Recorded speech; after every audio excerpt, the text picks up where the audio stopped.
Hey guys, welcome to part 5 of Pokemon Platinum. Today we're going to be exploring more areas around Sinnoh, so let's get to it. This was the last part. We ended off at the west part of Jubilee City, and we wanted to go west over to check out Canalave City. So if you go into the key items, into the town map, use this. So yeah, I wanted to check out this part before we explore the rest of the area before going into the next big city, which should be Heartthrob City. That should be the next one that we can go to. Alright, so let's go west. Let's go in. What do we have? Police officer. Route 218 is up ahead, is a great fishing hole that's almost unknown to people. Really? And I think this is a map as well of the whole Sinnoh region. Yep, there is. So yeah, coming up is 218. It's not the desired route to be going right now. Yes, sir. An old rod is a good thing. You think so too, am I right? Yes. Yes, good answer. We can be friends. Here you go. That's my old rod. Oh, so if we did go west from Jubilee to check out this exit, we would have gone to old rod even earlier. That's great. So an old rod is in the key items pocket. You should fish wherever there is a body of water. Oh, and by the way, do you need any tips on using that fishing rod? Yeah, why not? First, you face any body of water, then you use your fishing rod. Next, you focus. If a Pokemon bites, with the exclamation mark appearing, that's your cue to reel it in. And I think it probably is going to be using the A button again, isn't it? Just like how in Gen 3. Let's see what we got. So is it key items, right? Key items and old rod over here. An old and beat up fishing rod, use it by any body of water to fish for wild aquatic Pokemon, meaning fishing for the right Magikarp. That's what we're most likely going to be getting. I think also we might get a Goldeen as well. So let's check out Route 218. Let's go to the left and let's try out this fishing spot. So we go into the bag, go into the key items. Old rod, use this, and let's see what is going to be the first Magikarp that comes out of the water. Not even a nibble. Alright, give this another try.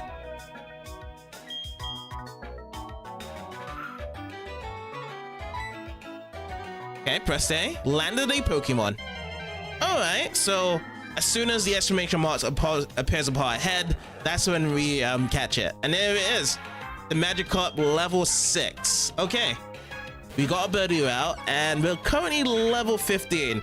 I'm gonna try and sneak this one in. I'm gonna try and chuck a Pokeball right at it. Let's see if I catch it first time, even though it's really healthy.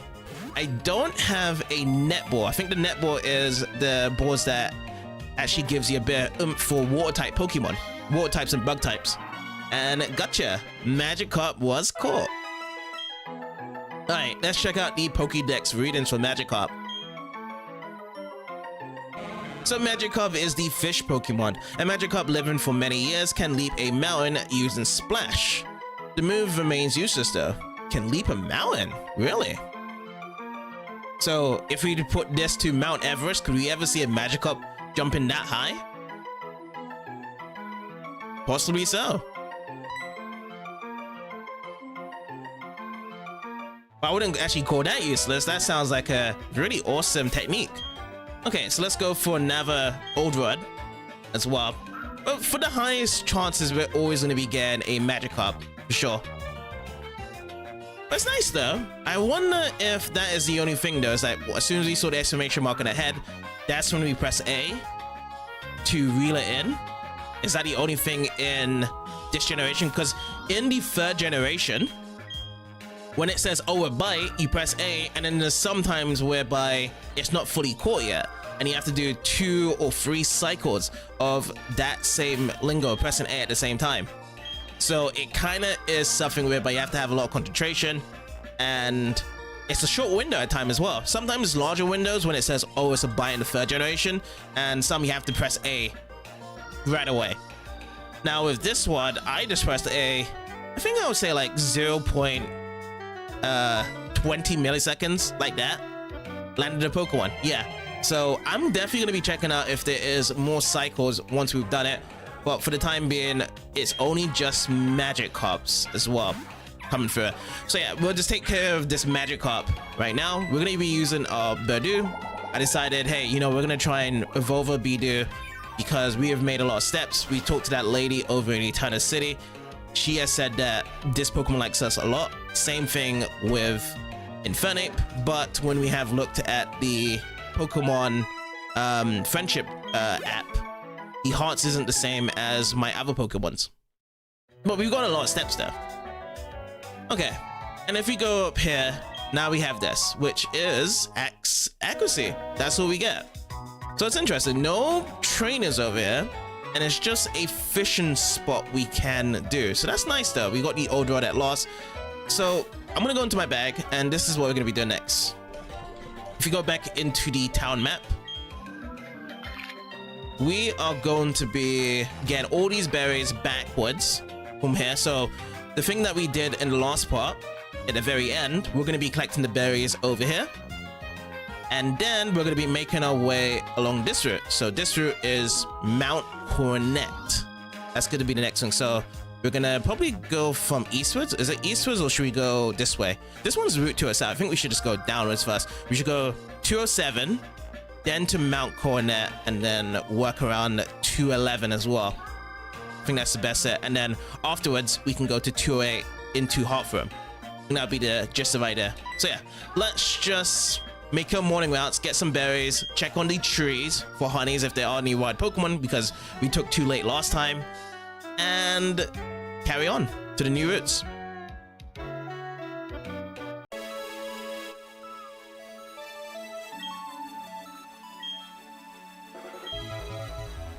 Awesome, so she does have a new backdrop for us again. She just keeps on coming through. This time is our space. I'm gonna put this in the fashion case. So yeah, I have not been to the Jubilife fitting room for a while, as we're just gonna let this while up for now. But yeah, I'm gonna keep on coming in every day for these backdrop cases. So you can't fish here. We can fish over here though. I'm gonna get my old rod out, and most likely it's gonna be another Magikarp from here. Actually taking a while to catch one. Not even, oh, there we go. Landed a Pokemon. And yeah, more Magikarps in this area. I'm gonna try just keeping using it in every sort of places. We might get lucky finding a different Pokemon. Alright, Wayward Cave. Let's try and fishing over here. See if there's any difference, if we can find something. Oh, that was quick. Alright, what Magikarp level are we getting? Or are we gonna get something else different? Oh, it's Magikarp at level 3 here. Brilliant.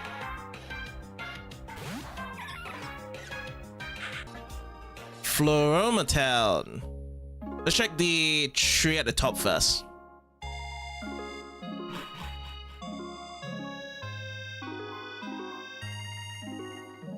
Oh, okay. We found a Pokemon inside this tree in the meter.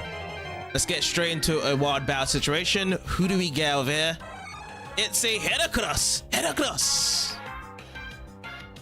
Okay, this is interesting. I hope it just doesn't run away though. Like you find a Pokemon and then they use something to run away from it. This is something problematic. It is a bug type. Most likely I'm just gonna have to be working this with Bidoof. So we have to lower this down. That's a given. We have to lower down this Heracross, but it's gonna be not very effective from this fight. Okay, yeah, we can work with that damage. That's fine. So we got Horn Attack at level 8. I wonder if the Horn Attack's the same Horn Attack you would see from a Goldeen, because Goldeen also uses the Horn Attack. Or is it like a different type for it being bug? Ooh, and it's got Fury Attack. Actually rather aggressive. But yeah, Ash actually has a Heracross. It was actually an interesting Heracross, and it actually did make a return in Gen 4 anime for the Pokemon League in that infamous Tobias battle, which, you know, to be honest, it had Sleep Talk, and it was able to be fine off against the Darkrai while it was sleeping there, but still, it did get itself beat down. But I just feel it's so surprising though, you know, whereby Ash did bring back his other Pokemons, and the ones he brought back was the Johto Pokemons. And often, you know, from the seasons, the 4 seasons, the Johto season is to be the most weakest of Ash's Pokemon. So bringing out the weakest instead of having Kanto or... Actually, you know, he had a bit of Hoenn as well. Hoenn did come in, but the Kanto ones just took a step back. Those are like the strongest ones that he would have for his team. You know, you have your Charizards, you have your Snorlaxes. Those ones are pretty awesome. I think this is good enough, right? If I go for another Mega Drain, I'm afraid that we use a critical hit and it just drops off. So let's actually go into the bag. Let's go into the Pokeballs. And you know what? I'm going to try and chuck it out with a Premier Ball. It'd be nice and comfortable if we have that. But it's pretty sweet though that we have a Heracross. Oh no, we do not have a Heracross in the Premier Ball because it just broke free. No, you're not going to endure because it's going to fail on you. We're not going to attack. I'm going to chuck another Pokeball at you though.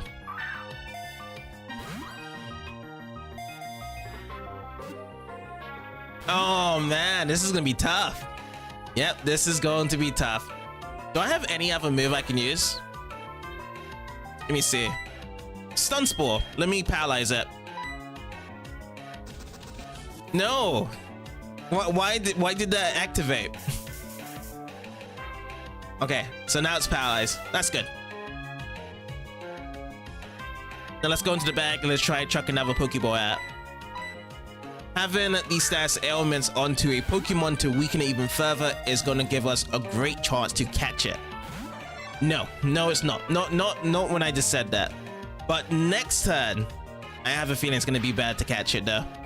But then again, Heracross is one of those Pokemons is very, very tough to catch it anyway. It was even in the second generation that had a higher chance to catch rate of catching it. So it's not something whereby you can just easily chuck a Pokeball and just think that you can put it into the Pokeball bag. And I think that is probably the reason why you don't even see it in the bug catching contest, because it's so difficult to catch. I feel like it's even more difficult to catch than a Cypher and a Pinsir. You know what? I'm gonna have to take the risk. I'm just gonna go for one Mega Drain, because we need at least to be in the red. I'm just afraid though that we kill it, because it'll probably be a while since we get another Heracross here. Yeah, okay, perfect spot. And let's see what we get. Horn attack. But yeah, we need to finish it off. Oh, okay, you finish me off. Bye, buddy. Yes, we're going to be using the next Pokemon. Let's just bring out Luxia. Doesn't really matter which other Pokemon comes out. We're not going to be attacking it or weakening it down. We just want to just catch it. That's all it is. Bag time, Pokeballs, and chuck. I use another Pokeball. I'm just kind of slamming down on the buttons here, and it did not work. Okay, another Horn attack. This time's going to be very low from it. How much balls do we have? We have 12 left. We have quite a bit. But that's going to tell me one thing though, is that the next time I go to a Pokemon, I am going to buy a lot more Pokeballs. And after this, you know what I'm going to try? I'm going to try and use the Great Ball. I'm going to give that a shot. Just use a Great Ball on it. Here you go. It's got a high catch rate than a Pokeball. It's nice and blue.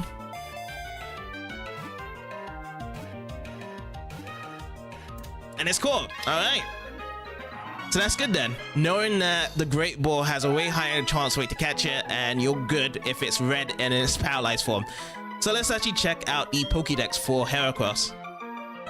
So Heracross is the single horn Pokemon. It is a bug and fighting type. It loves sweet honey. To keep all the honey to itself, it hurls rivals away with its prized horn. Give a nickname to the court Heracross? No. I'm gonna transfer it into box 1. That's fun though. And yes, we're gonna be slathering that down with some more honey.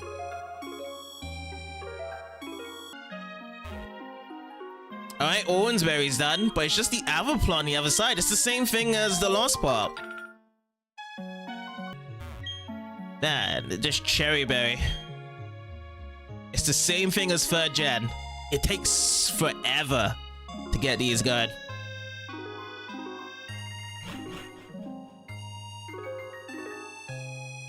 tree berry, my lady. Yes, yes, yes. I will do that. And we get a raspberry this time. Right. Route 205, Chestos and Petras are already done here. Ooh, we're gonna do this.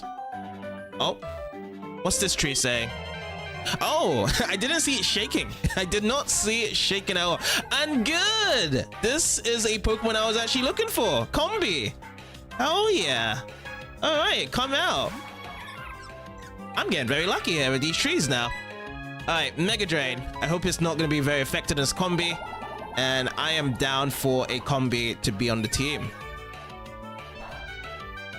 Ooh, into the green. It's got Gust. So what type is Combi? Is Combi just bug and flying? We just have to see. Okay, Mega Drain down again. Is this into the yellow? Yes, okay, into the yellow. Not very effective. I still think this is a good spot to use our netball. I went to the mart and I bought some netballs. This is gonna be good for bug types. Let's see how this goes. And it's nice whereby we can chuck different balls out to these Pokemon and they'll have a different flavor to it. Perfect. So Combi was caught. And the date has been added to the Pokédex. So Combi is the tiny bee Pokemon. It is a block with flying. Okay, good. The trio is together from birth. It constantly gathers honey from flowers to please Vesper Queen. Yes, I do remember that special episode with Cheryl and the guys, because they were trying to look for the legendary honey, and they did find it from the Vesper Queen that was guarding it, and there was so much Combis all around.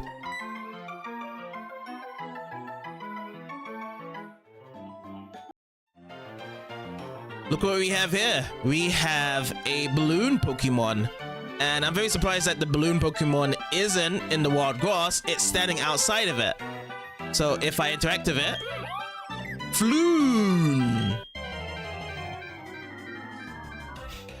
Alright, World Battle Challenge against a Drifloon at level 15. It is a female. And let's try and catch this. Same level as our Bidoof. Let's go first with Stun Spore. Uses Minimize. Okay, so Minimize is going to be increasing its evasiveness, so this is going to be difficult to even land the Stun Spore. Yep, it's going to miss. I'm going to try again. I need to get this out early. Astonish. So we get hit by that. Oh, it missed again. I'm going to try my best to keep on trying to get this done. Oh no, this is bad. 2 Minimizers. Does it work? Yes, got it. Perfect. So at least we got it paralyzed, and we're going to be working with taking it down its health using Mega Drain. Oh, perfect as well, because it does have 2 minimizers, so 2+ on the evasion. Oh, that's so tiny, not very effective. I would love to use Air Race right now. This is the time, the perfect moment to use Air Race, because the evasive grows and your accuracy lowers down. But Staravia is super strong right now. I can't. I have to just only work on this Drifloon by using Bidoof. So I'm going to try as many Mega Drains as possible and then try and catch it afterwards. Because this is a Pokemon that comes every Friday, by the way, because today is Friday for this part. This is the only time whereby you can find it. And I believe as well, with it being on Friday, you can only catch it at a certain part of the day, which would be the daytime. You can't really catch this in the night, so it has to be Friday daytime. So it's 100% found here. And the good thing is it comes out every Friday. Now, I'm not too sure if you catch one, what can you do with multiple of them? Like, could you find a specific nature to it every time catching it? Or are you trying to find a certain ability? It's paralyzed, yes. And I think I might Fate. If it goes to another Gust, we're guaranteed to Fate. And then the only thing I can just do afterwards is just try and catch it. So I'm just trying to get as much damage as possible for the time being. It's paralyzed, good. As long as it stays paralyzed, then we can keep it using our Mega Drain. No matter how much energy we suck out from the rest of this Mega Drain, if it just uses Gust, we're just down. This has got a number for it being super effective. Focused energy. Okay, so it's gonna get pumped up, and yeah, if it uses Gust again, critical hit, we're down. Oh, we miss. Astonish. How much is this? 7. Okay.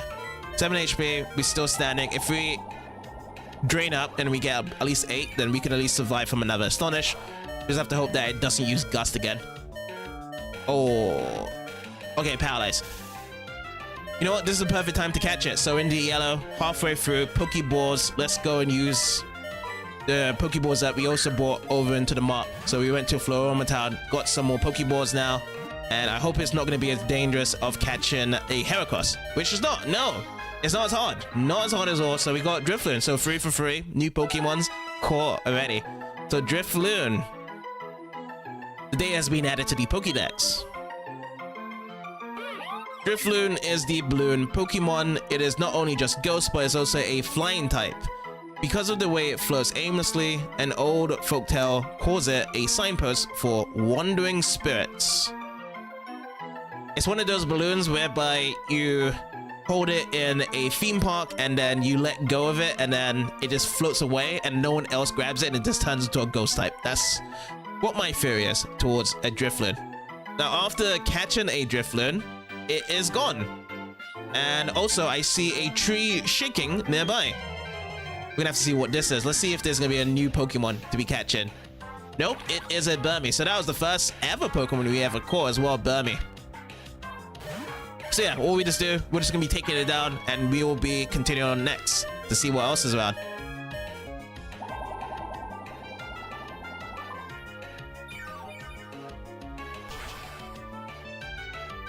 Nice, super effective. And we get our energy back.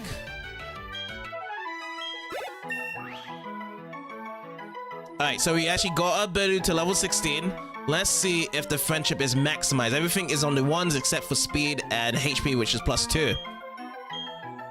Bidoof wants to learn the move Rowy Seed, but Bidoof can't learn more than 4 moves. Make it forget another move. So let's actually check what the info is for Rowy Seed. So we go to this. This is 10 PP. It says a seed that causes Rowy is planted on the foe. It prevents sleep by making its ability insomnia. Oh, I see. So it just can't sleep there. Now, if we go backwards, can we remove it for any of these, really? Growth is really nice for special attack. Paralyze on the stun spore. Weaken and fire moves here. And Mega Drain. I think we're going to have to forget this. But it's nice to know that this is something we can grab at level 16 for Bidoof. So we're going to be learning to forget it. Yes, so unfortunately we're going to be giving up on Rowy Seed.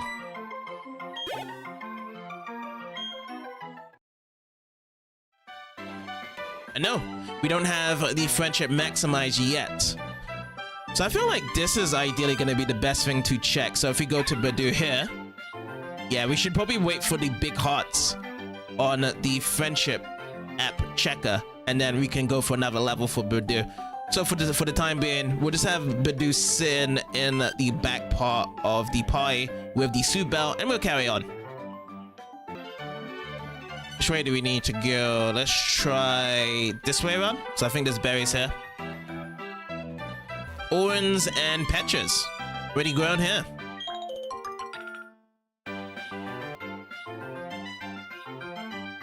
Surfing spot here. Let's give this a go. Old Rod. Anything special over here to grab? We have to use the Super Rod instead. Oh, landed a Pokemon. Okay, what do we get? You have to use the Super Rod on it and try and catch it instead of using the old or good one. Magikarp level 6. All right, let's give this a tear down. Let's go check up on the TV. Hello, it's now time for Rack 'em Up Records. Like always, we look at a variety of cool records set by trainers. Rack 'em Up Records wants to hear from you. Don't be shy about telling us if you set any new records. Please also mix records with friends at any union room. That will let us examine the records of your friends as well as yours. We hope to catch the record-saying moments of you, our loyal viewers. That's all for today. Bye-bye. No record set by us. Until we do, we're gonna see that later.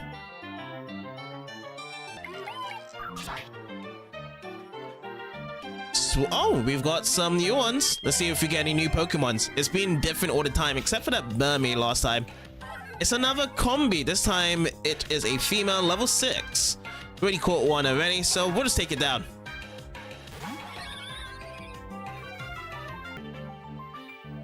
Let's go around the back. Let's actually pick up these berries. What do we have done? Oh, this is not done. This is nearly done.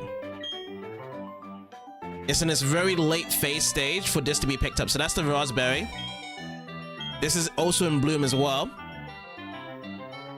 Maybe it's just the oranberry that just needs to be picked up from here. Cherry berry plant, yep, still in its early phases, of course. And then lastly, oranberry. I think this is all done for orange. Yes, it's done. It's always the orange berries that get planted very early and sprout very quickly. Oh yeah, there was another berry spot over here. Yep, every single time we keep on going to these berry spots, it's always just the orange berries all done. Alright, all done and happy. Let's go and fish over here, Oreburgh style. What level Magikarps are we going to be seeing from here? Is that what Wart does anyway? Like when it's moving around, that it expands and deflates your head all the time?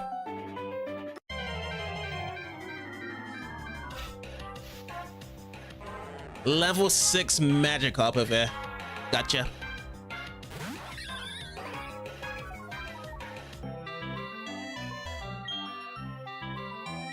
Oh, the honey's already gone from this tree. He already took it.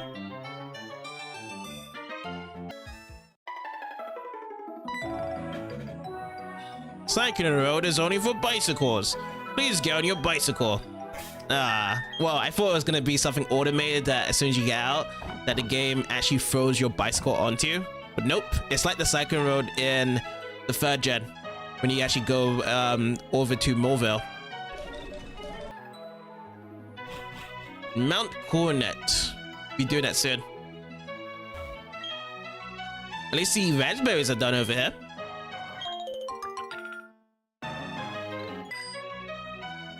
Alright, so let's go around, let's cut through this, and then there's a couple of things we can check out from here. Some extra berries, and I feel as though a tree with honey. Oh, okay, battle. Sometimes they just don't shake. You just go to it, and I'm glad there was a Pokemon, but it's Burmy. Like there was another berry spot. Oh yeah, here, over here. So this was the spot for raspberries. I'm just gonna put them back in again.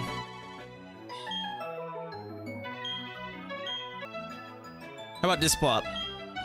Nope, the honey's gone. Okay, let's just slap this down with honey. And yeah, we're gonna be going to a new route now. This is going to be, oh, a trainer tip. So we have seen this before. But this new route that we're going to be going to is going to be presenting us with a double battle situation. I think this is Route 207, right? If we just go into the town map. Yeah, so 207, and that heads over to Mount Coronet, which is going to be another place we're going to be exploring afterwards. Alright, let's give this a shot for this double battle. Go for it, my Pokemon. I'll do my best too. Go do it, my Pokemon. I'll work hard too. It's funny that both of them have third party. Well, speaking in a third tone of voice. Camper, Anthony, and Picton and Lauren. They're hyping themselves up. We should hype ourselves up as well. Pachirisu and Chimchar. Awesome duo there, fire and lightning. And yeah, we've got electric types and are flying, which I always like the duo for those two to be there. So yeah, Staravia, Luxia, let's go out. Luxia still has the experience share, so it's going to have more points added up later. We're going to be using Air Ace on Chimchar, and we'll use Bite on the Pachirisu. So it's not going to be super effective quite yet because Chimchar still only just has the fire type. Doesn't have fighting type as its second when it does evolve into Monferno. Smox used on Starraver, good choice.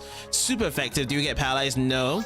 And we get hit with the taunt, which our Chimchar doesn't have the taunt. Yeah, we never really learned taunt from it. Actually, no, we did put taunt in, but then we just forgot it afterwards. Let's go again with the same moves, Air Ace and Bite. It goes with Quick Attack, so then it goes first, Pachirisu. But the result will end in both of you guys' Pokemon's fainted. The first one's up is Chimchar to be fainted. 76 points gives us to level 29 on Staravia. The highest one, speed, I like it. Everything else +1s and an attack on +2. So good stats there. And does Luxio grow? No, it does not grow. So Bite, and that should be the... No, it doesn't finish off. Let's go with the quick attacks. So quick attack on Pachirisu, and I'm just gonna go Bite here. Right, how is the points looking here? So 141, and Luxio 423. And we are beating Anthony and Lauren. Oh, we lost. Oh, we lost. And we won with 704 Poke Dollars. I think we'll visit the TV station in Jubilee City next. Or maybe we should go to the global terminal. Both of them sound really good to be going to. Dig for fossils in the underground. The mining museum might be able to bring back the ancient Pokemon, which we can't unfortunately do the underground yet because that is mandatory to be connected to the Wi-Fi connection. But we'll see in the later parts if we can go underground, because the underground stuff sounds pretty cool and it seems like a really big feature that they added in. From the design board that we grabbed up is the Super Potion, and there's a hiker here. Yes. They have some really cool themes for the hiker. It's like, jolly go round, jolly, jolly, jolly everywhere. That's what I'm thinking of the description here. I just got through Mount Coronet, but I've still got energy to burn. I just love it whereby you go into a battle nearby and they always give you a hint, or they let you know what's going to be happening next. So hiker Justin with 2 Pokemons. That's saying out that Geodude. Okay, I just hope that this Geodude does not have self-destruct, but we gotta have to replace our Staravia for a different Pokemon here, unfortunately. We have all our moves to be not very effective. And let's go with Infernape. This will be a first battle of Infernape. I was not going to even have Infernape out for this part, really, because it's so high. Let's see what it goes here. Okay, well, everything looks nice and fine, except for one thing. It didn't charge or flash red. It didn't do the exact same thing as Blaziken. So does Blaziken have more of the aura around to it than the Infernape? My Infernape should be flashing red. That's a rather strange one. It doesn't feel the intensified fight. If we're going to be taking down Flint later, we need to have a flashing charge Infernape ready to fight here. But at least now we can actually try out close combat. That's one of our new moves. And we still have our held item to be going first here, so let's go close combat. It's super effective. We're gonna be lowering down on defense and special defense. No passes fade. We're just gonna get the experience points. 231. And Justin has been defeated. Whoops. Taken down easily, and we get 640 Poke Dollars for winning. We need to rest up in Oreburgh City before heading to Mount Coronet again.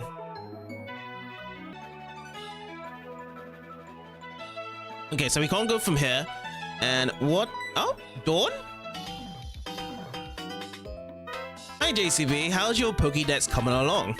Me, I'm somewhere between fantastic and, hopeless. But this isn't about me. I've got something nice for you. JCB, choose which hand you want. Ooh, you got me on the spot here. Right or left? Is this a trick thing to be coming through?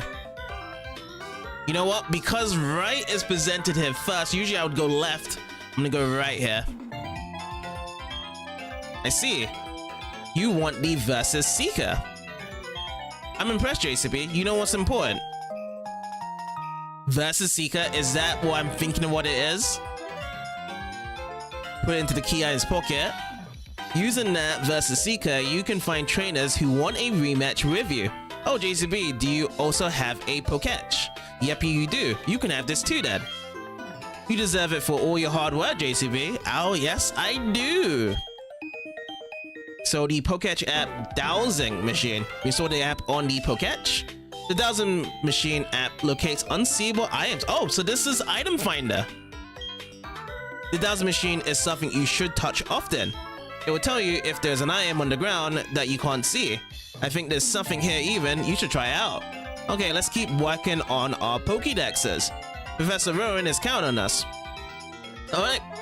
Probably the best part we've had so far. I mean, this whole part has been amazing, catching Pokemons and getting our way over here. But yeah, I think this is the best part that we can really sink our exploration factors. So the first thing is going to be the Versus Seeker, right? So I think it's in the key items pocket.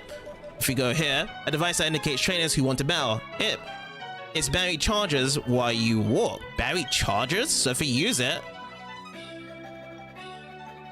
the battery isn't charged enough. Number of steps required to fully charge the battery 100. Okay, so we have to charge it up. Okay, interesting. We'll make those 100 steps there. And while we do that, let's actually look into the dowsing machine. So to the right side of the touchscreen, let's go and look for it. Is this it? Oh, so I pressed it and it is a radar. You know, trying to find the Dragon Balls, but instead we're trying to find items. So if I do that and I tap it again, oh, it's to our right. So do I just click it like this? I'll do one more step. Now it is above. Is that it? Yeah, okay, that's how it works. That's cool. So instead of actually going into the bag, like how it is for the item finder, or just using the shortcut key, which the only thing I like about the item finder, by the way, when we use it in 3rd generation, is that it points you to the spot, but the radar is still there anyway, and we just have to find out where it is. And that's the first one, Great Ball. Anything else? Oh, there is. There's more stuff down here, but I can't get up. Can't get there yet. No, I cannot do that unless it is on this side. No, it's definitely over here. For the time being right now, I can actually just use the steps there while I'm just trying to find new items. Look at the range though. I wish that the circle would be the whole app.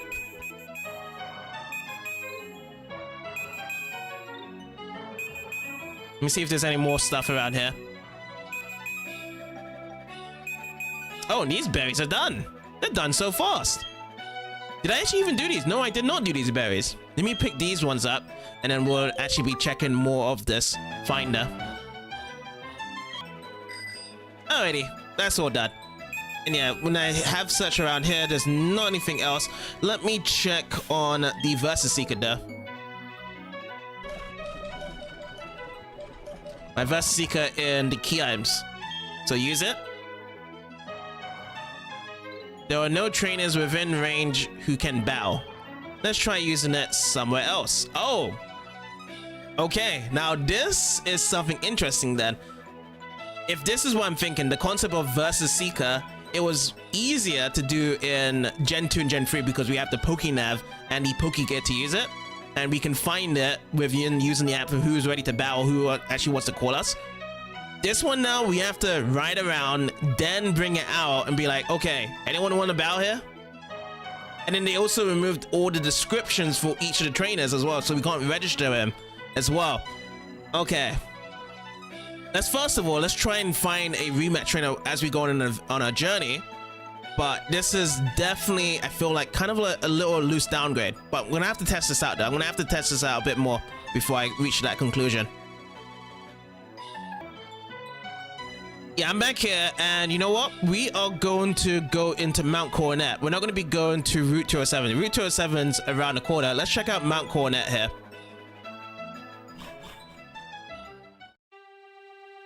Alright, it is a cave. And also, I've got my item finder, which is the dowsing app right here as well. So you're going to be hearing that a lot. And we found an item already.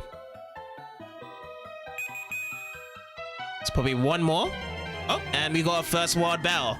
Let's see what this is. Oh, it's a Geodude. Okay. We are starting off with using Starraver. I feel as though I might have to switch out my Starraver and actually put in Luxio instead into the front. Because if we're going to be finding a lot of rock-type Pokemon, we need someone that can just take out these Geodudes. And especially with these Geodudes coming out with these self-destructs, which has been a common thing so far. Because I feel as though with one bite with our Luxio, it's going to be around in the 50% margin, right? So we just need to use 2 bites and it'll be done.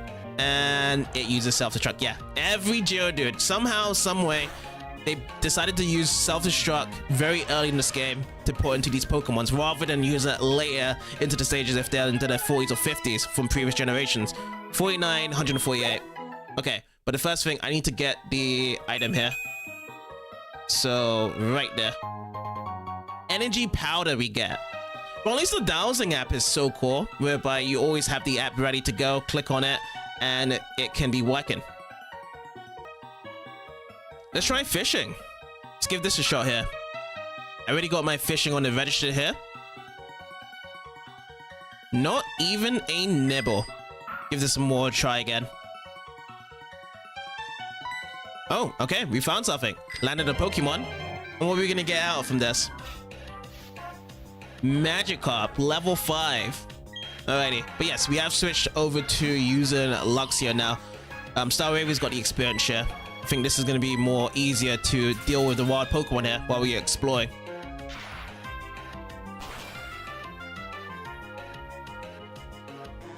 It's super effective, Magikarp is down, and we get 7 experience points.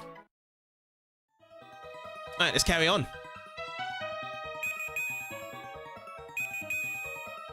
Zip, zip. Oh, well, oh, we got something. So, 1 down, this. Got it. Revive. Now, that is a very good spot there. I wonder when the heart scales are going to come along. Because I remember with the heart scales being a very popular thing. Oh, what's going on here? Cyrus. According to one theory, Mount Coronet is where the Sinnoh region began. It's like I kind of just shifted up and right. I was like, can you get out of my way? And that's what my character is like. In a newly created world, a world where only time flowed and space expanded, there should have been no strife. But what became of that world? Because the human spirit is weak and incomplete, strife has spread. This world is being ruined by it. I find this state of affairs to be deplorable. It's interesting that we've had a bit of a conversation with Cyrus because anime side is different. We only get to hear about Cyrus way later and that he's supposed to be some sort of a scientist knowing about all the key searches of what happened in the past days of Sinnoh. But we get so much discussion there. I feel like Cyrus in the game is just a lot more better. You get to get connected to him very earlier. Now we just have to figure out which way should we go. Let's try it this way. Nope. Can't surf around. There is a rock smash. You know what? Let's go with the rock smasher. Every time we have used rock smash in every single rock, we have never been able to find a wild Pokemon yet. So I have a feeling though is that Gen 2 and Gen 3's rock smash of finding wild Pokemon has been removed in Generation 4. Okay, so nothing here. I'm gonna try and just always be pinpointing into the center every time with my dowsing machine. Okay, next one is a Geodude. Wow. So this Geodude has just followed us all the way from Wayward Cave in the hidden spot just to keep him using self-destruct. Great. So it's like 2 for 2 on the Geodude. Yep, self-destruct.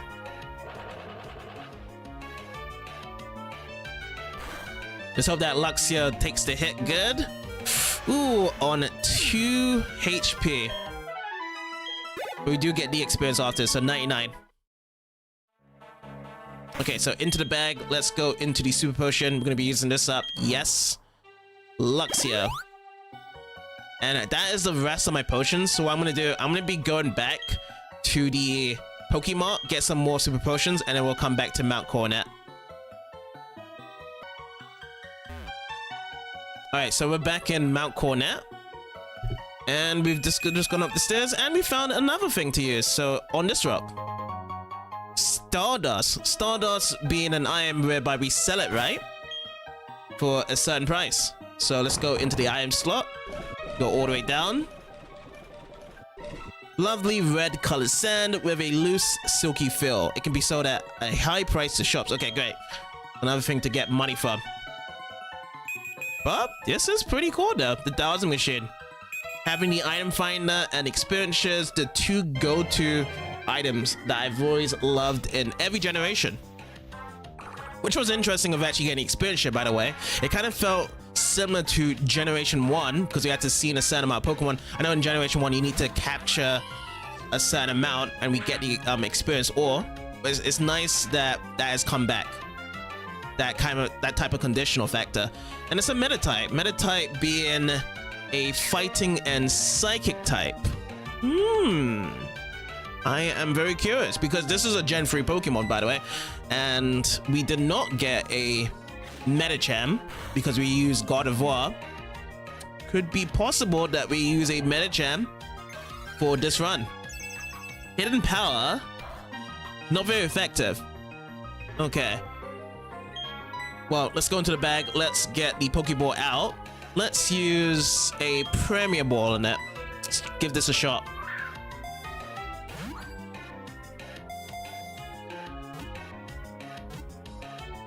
Oh, it would have been lovely if it was stuck in that Premier Ball there. Okay, another Hidden Power's coming out, which is not very effective on our Luxia.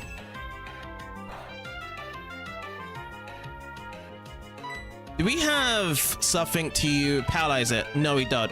It's really just Spark for the percentage chance of actually getting paralyzed. But we do have Stun Spore with Birdu.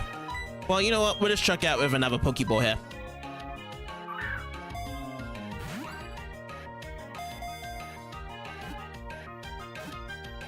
Three, 4, 5, 6, 7. Ah, so close. Detect, but it failed.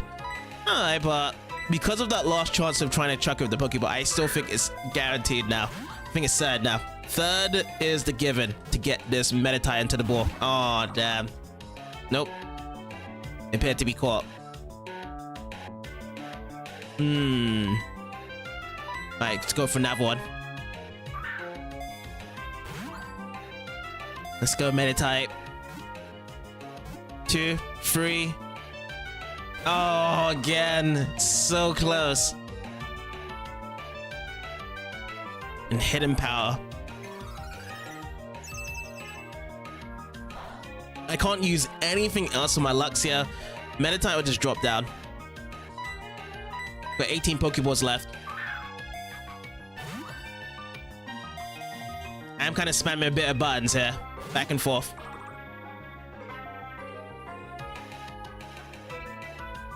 Mind Reader. Oh boy. It's taking aim at us. 17 left. Okay, I'm going to be smacking down on another button. And that worked. Okay, next time, smack down into the B buttons. Meditite was caught. Alright, let's check on the entry for the Pokédex. Meditite is a Meditate Pokemon, Fighting type and Psychic. Oh, so main attribute is Fighting. Oh, I always thought that Psychic would be in front, but they considered it main feature to be Fighting. Interesting. It always trains deep in mountains. It levitates when it hides its spiritual power through meditation. Now that I think about it, this Pokemon may have more of a physical attack stat to be stronger than its special attack. Because if Psychic is its second type, then I don't think special attack may be higher. But we'll see, we'll see. I'll have to check onto the base stats of this Pokemon, how it goes. I've only used Meditite in Colosseum, because I think it was one of those shadow Pokemons you can grab. And I had a Meditite there. But this time, it is time for the Zubat. Banfestation, arise. Let's get our Spark out. First time sparking. Super effective. And Zubat is down. Okay, 73 each way. Good, good, good. There is an eggs over here. And there's no new items over here either. Okay. So we head out, and it is now Route 208. So if I go into the bag, see what we get. Key items. Town map. 208 over here. I was wondering, how do we get over here even further? Is this something whereby Mount Coronet, we would have to come back later to it? Yeah, because this is all of Mount Coronet, and if we find another exit, we can get inside Route 211. Ah. Okay then, so I am going to be going back. If I can't find another exit over here to Mount Coronet, I'm going to go around to eastwards of Eterna City then, before we do carry on in this route. You know, as we're here as well, I'm going to check over here because this is considered Route 207. And when I did click here before, there should have been an item nearby. Yeah, an item on the top here. So I'm gonna check over here what we have. Let me go for another item finder search. Let's go for a battle here. I wear shorts the whole year. I've got energy to burn.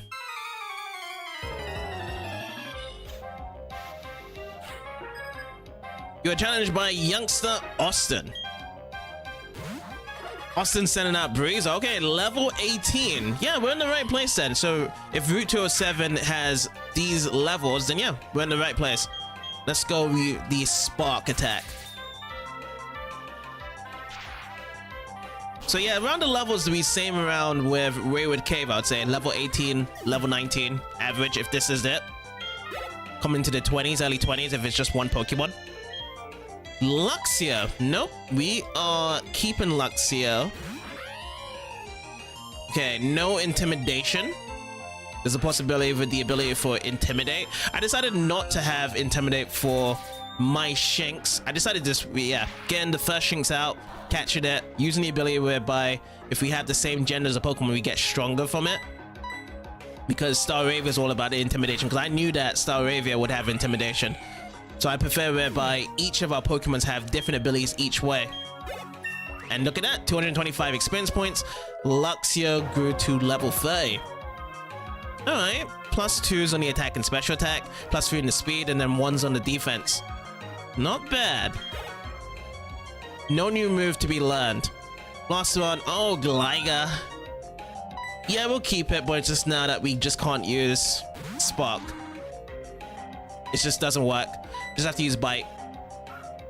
Gligar has really good defense. And if it doesn't use Quick Attack, you can try it cause a flinch. So the Bite comes in. Critical hit. Nice. Oh, he uses Harden. Now, because this is a youngster trainer, I don't think it's going to be using a Super Potion on the Gligar. We can just use our 2 bites. We missed out another opportunity. Oh, okay. Quick attack, lost hit onto our Luxio before Bite comes in. And Gligar gets a critical from that. Gligar drops down. How much experience point? 243. And being shared to Staravia. Okay, Austin has been defeated. I couldn't win with just energy. Nothing's really that easy. And we get 336 Poké-Dollars for winning. What? Luxio is evolving? Quite early for Luxio to be evolving, to be fair. We're in the 30s mark here. It's kind of the same as well, because Luxio evolves at the same time with Flaffy evolving to Ampharos. And look at that! There we go. That's the charge I'm looking for. Our first Pokemon getting the Final Evolution charge. Well, to be fair, Shinx had the charge, and Luxio had the charge as well. Everyone had the charge in this group. But yes, your Luxio has evolved into Luxray. That's the Stinger touch I want. But we do get no new moves from it. Pokemon don't wear clothes. I worry about them getting cold. I would think that they'll have like really thick fur. That's what I think. But yeah, Luxio is, I mean, not Luxio. Luxray is here. Gonna have to get myself to remember saying that more often now. Luxray is electric type and no items to behold. Does it show abilities here? No, no abilities here. Still loves its spicy food. And we still keep our ability rivalry to be the same. But the main difference over here is its stats now. Attack may have gone higher. Speed has also gone higher as well. But yeah, attack is just leading the pack here. Brilliant. Now we just have to wait for Staravia to be evolving here as well. Okay, so let's carry on. Two different ways from here. Hiker to the left and fire to the right. Let's go to the fire.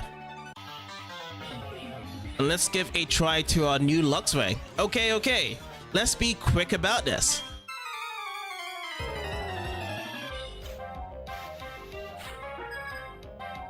You are challenged by Battle Girl Helen. Helen first sends out Machop. Alright, Luxray, let's go. And yeah, Luxray barked out, but I didn't see no flash there. It's kind of odd. What's going on here? But yeah, Luxray is out. Let's spark it down. So I definitely see some inconsistencies coming in and out with some of these flash animations for these Pokemon. It's not as very consistent as the 3rd gen, but we'll see from the next Pokemons we do find out later. Meditite. No. Keep battling. And then we'll just go for another spark here.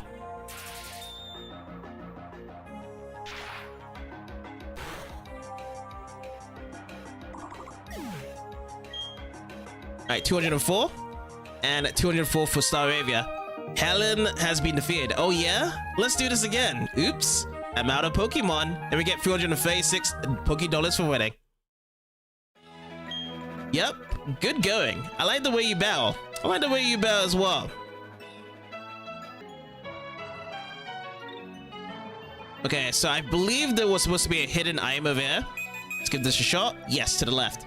So if I keep it going over this way. Revive! A second free revive over here. Brilliant. Alright, I just need to swing backwards and we're gonna be firing off against this hiker now.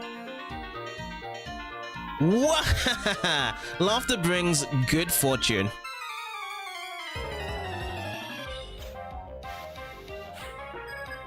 Ooh, 4 Pokemons for the hiker? Kevin, what you got? Geodude. Alright. Yeah, the flashing light does not come in. It only came in as soon as it evolved. Not coming in for my fight here, so I want it to be charged up all the time. So yeah, I think it's just never gonna charge up as soon as we bring it in. I wonder if that is only for certain Pokemons that will only be charged up in the back for you to fight. Because yeah, I know that Luxray definitely is going to charge up on the other side. But just not for our teams. It's like just reserving its nature. Nope. No need. But yeah, our attack is so strong right now. Every of these bites chunking into these Geodudes is just taking massive damage. Mudsport comes out, so electricity power is going to get weakened. Okay, let's chew again on some more bites. Num nums.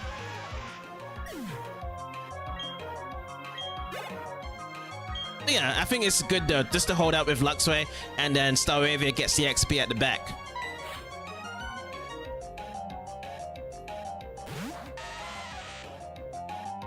Geodude.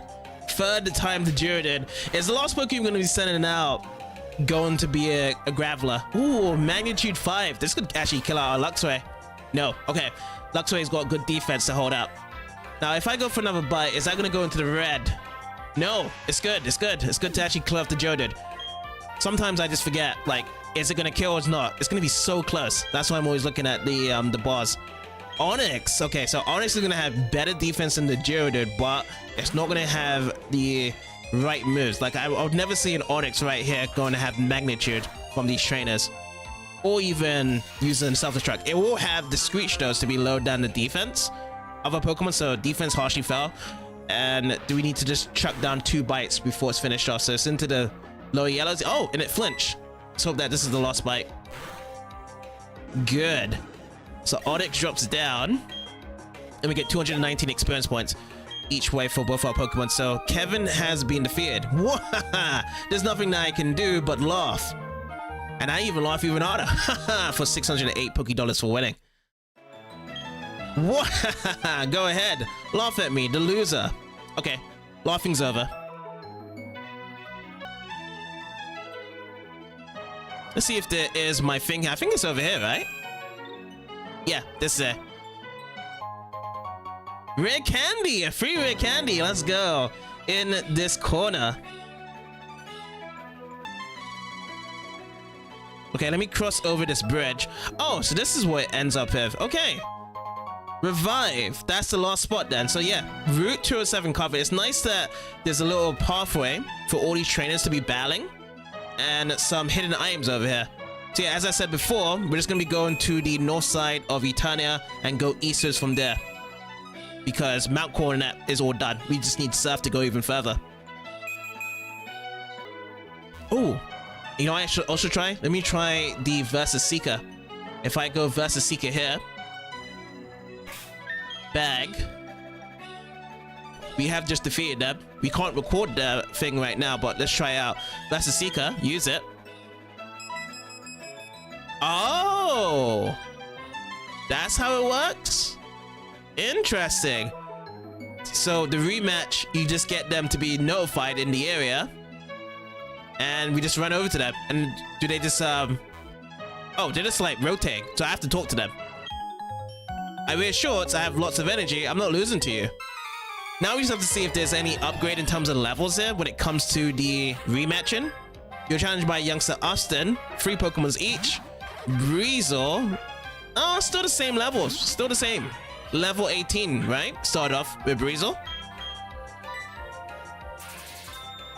But yeah, we'll just go for another battle. It's good though that one thing I can say in comparison from Gen 4 to Gen 3 is the rematching is way earlier to grab compared to Gen 3, because Gen 3 you need to get the 5th gym badge first and then the rematching can start. This one is that you can get these after getting the 2nd gym badge, so soon you go to Mount Coronet. So Staraptor to grew to level 30. Awesome. Wonder if we get another evolution for Staraptor coming up soon. Luxio gonna be level 18 as well. Yeah, so we can bite that down. But yeah, we definitely have to see later as well in terms of testing this, if we can get these trainers higher leveled Pokemon from rematching them. Because I remember the first time we rematched a trainer, they had their levels jumped up all the way into the 30s. Was it 30s or just like mid-20s? It was very high compared to the level 5 Zigzagoon from the very beginning. So 225, and the last one is Gligar.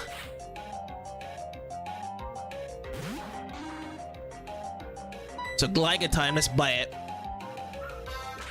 It's just Gligar 21. It's gonna have really good defense. How much is this gonna hit down to? Oh, it's still gonna be in the green. So Quick Attack comes out. 5 HP. Alright. 2 hits. And we just go for the 3rd one because it doesn't want to use Quick Attack again. And yeah, it just feels like if you go around in a certain area and you battle trainers, use your bicycle a bit, put that Versus Seeker out, and we can get more money and more experience right away. Alright, so the other guy that was looking for the rematch is across over here. So we can always identify who needs a rematch because they're always just going to be turning in several different directions. I just got through Mount Coronet, and who do I see? A trainer who's rebound before. Okay, so also as well, dialogue changes. I spotted that right away. Hiker Justin and Geodude, level 20, coming out here. So yeah, no changes in the levels quite yet, but still, more of the experience for our Pokemons to come out right now. It flinched. This is still pretty bad for my levels. I mean, not my levels, my health currently for Luxray. Yeah, because self-destruct comes out and bummer. Luxray is gone. It's just these Gyarados. Early Gyarados with the self-destruct. It's taking my Pokemon out one by one. So Starwave will just grab up all the experience points. Now we have to switch out. I'm going to be bringing out Infernape again. Because I have a feeling it's going to be another rock-type Pokemon which Staravia. I feel like I'm just juggling around with all of these evolution names now. Let's go with Close Combat on Nosepass. So Nosepass just pure rock-type, which is nice, whereby they've given respect to rock-type Pokemons for Thunder types now. If you just have one type itself, not ground, Pokemon like Pikachu can actually use its Thunder attacks to damage it. But some Nosepass do learn Thunder type moves. Okay, 231, 231, Justin. Whoops, take it down easily. 640 Pokédollars for winning. Let me actually give this a read as well. We need to rest up at Orbix. Okay, so that's that. It's just the beginning quotes there, whereby it's a different dialogue. So yeah, keep on tracking through. We're gonna keep on using the Vest Seeker and all of the Thousand feature as well when we're going up to Eterna and to the right. Let's use Versus Seeker on the register. Put it like that.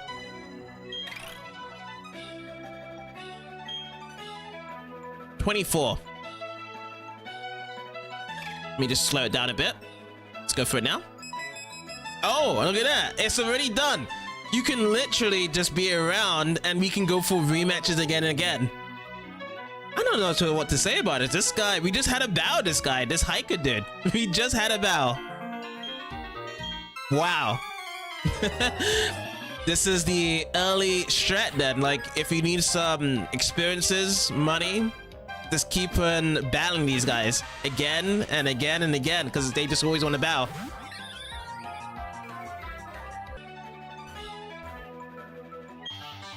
What took you so long?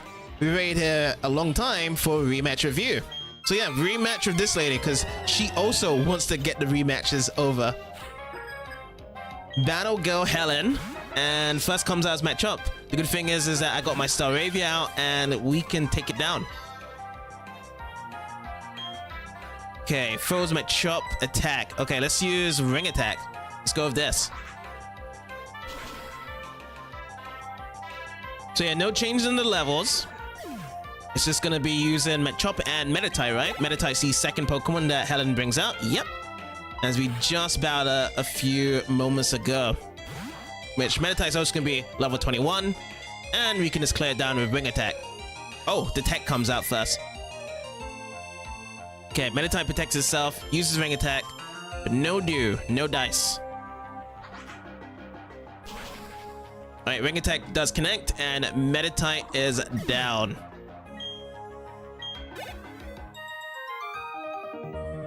Oh yeah? Let's do this again. Oops, I'm out of Pokemon. Well, I'm out to be collecting your Pokédollars.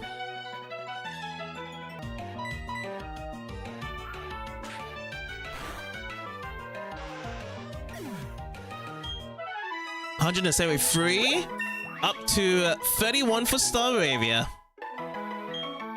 +1s on defense, special attacks, and attack +2 and speed +2. Yeah, not bad, not bad. Attack is kind of catching up to speed a bit, but speed is our highest one.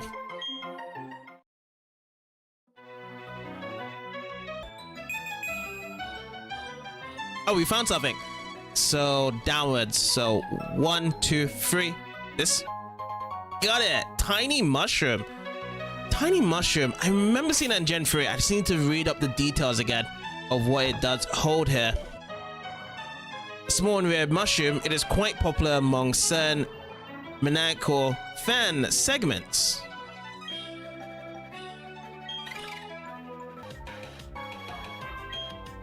Intimidations. Alright, let's go. Wing attack.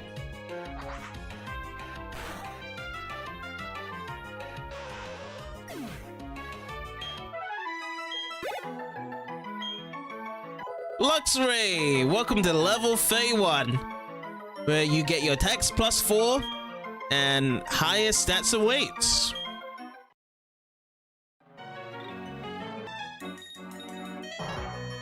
This is a good spot. Let's try it out here. Oh, we found someone for the rematch. I had to get my revenge on you. I trained my Pokemon while wandering lost in Wayward Cave. Well, I have to admit though, these rematching is very active and very freaking. Like, you do not lose your 100 steps. So Caleb just only has one Pokemon. It's the Pikachu. We did bow this Pikachu in the last part. Staravia, let's go. Gonna have to hit this down with a quick attack because flying type moves is not very effective. Let's do that.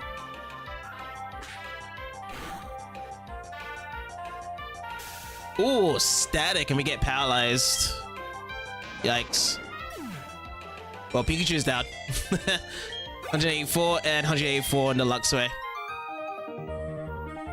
Crash! Get 672 Pokédollars for winning.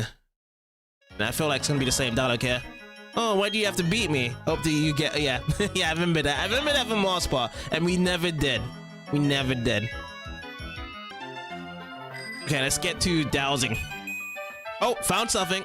So in this corner, Super Potion. It's nice though, like, you know, revisiting areas back again and using this dowsing machine, because I was kind of speedy through for a lot of these areas here and not search for any of these hidden items.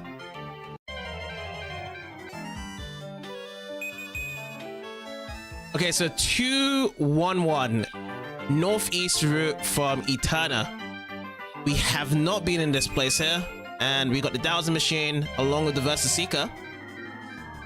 Let's see what new wild Pokemon we get from here, which is a Meditite at level 13 to be popped up. We already found a Meditite in Mount Cornet, so this one's gonna be taken out. Staravia always has to go with the intimidations, and Meditite has to follow through with the text as well because it doesn't want to be finished off in one hit. Bite is the next move. Interesting. Which I wonder, a level difference this high of using Bite here, would it be strong enough to take down our Staravia?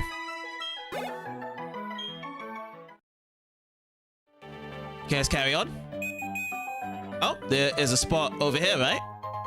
Great Ball. More Great Balls added to our collection. And what's our second wild Pokemon to be pulled up from this one? Oh! Chingling! Ching Ching! It's like, I think Pokemon in the anime is like Chingling! Chingling! Chinglings are adorable. I think James had a Chingling, and there was an episode whereby those fruit Chinglings making a song for a trainer passing by, and they had a Chingling singing session. I can't do this. I can't do this to this Chingling here. So I'm gonna have to go into my Pokemons and I have to switch out to another Pokemon.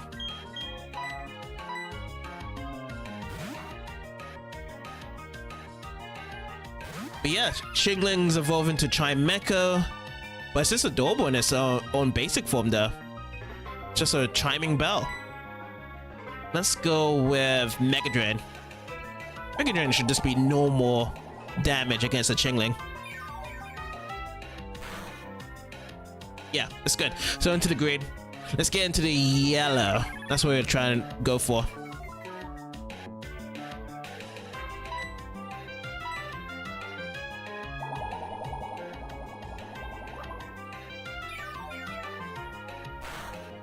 Let's get into the yellow. Nice. It's been drained out. And Astonish comes out here. Alright, 2 HP. And let's chuck it down with a Pokeball. Now, I'm not too sure how the catch rate goes for the Chingling, but it looks so adorable. It should be into the Pokeball in one hit. Yes, good. So we got ourselves a Chingling. Chingling's being a Psychic type Pokemon only. Nothing else. Let's have a look.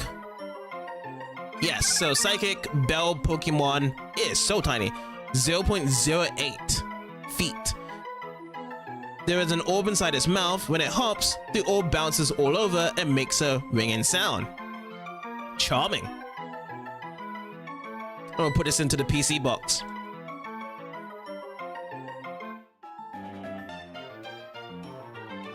Alright, let me see if there's any more hidden stuff around here. Nope. There's something over here. Oh, no. It's Ninja. Zubat. Doesn't that sound like a ninja bursting from cover? Just like what you just did? Oh, that gave me back, yeah. The ninjas, yeah. The ninjas are back here. Ninja Boy Zach. That was the debut, ninjas in Gen 3. And they always like to be sneaky. That they don't want to show their appearance. And we just jump into a battle with them. Alright, let's go and start this up with an air race against this Zubat. Zubat is actually level 14 here, which makes sense as well. Let's just say if that, you know, the trainer does go out from Eterna from the first part of coming here, the levels feel justified that it should be around these levels here. Lower than the level in Route 207 that we was in earlier, because they was into the 18s and 20s.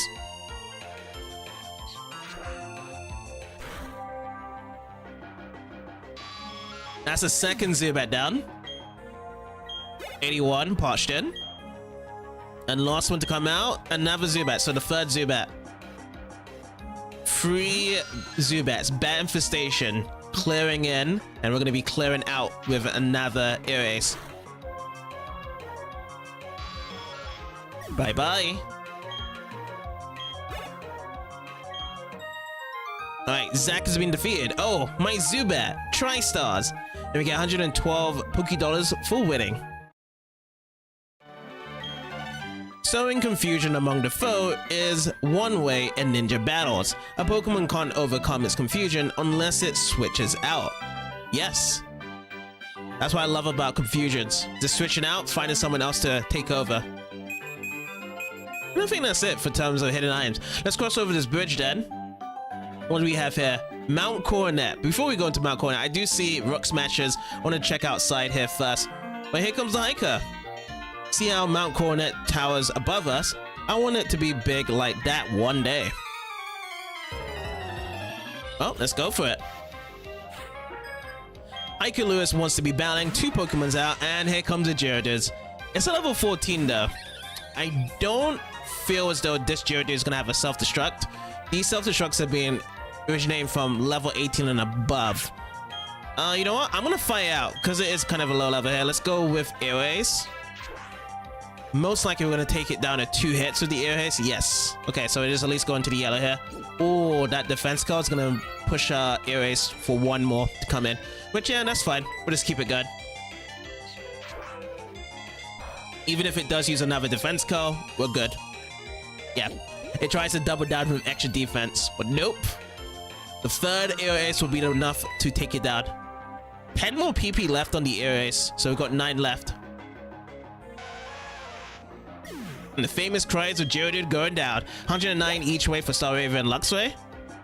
And next one is Onyx. Ooh, I feel like I'm going to switch. It's got better defense compared to Geodude. Might as well just go with 1 hit. So we're just going to bring out Infernape. I'm not going to switch over to Luxray because Luxray is always going to have the experience from the experience share.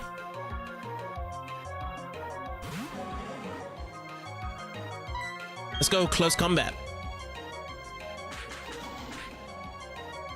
I feel like close combat, you have to be so confident that it does take down the Pokemon when you use it. Because if not, then you're just going to be hit down by a Thundershock that does massive damage.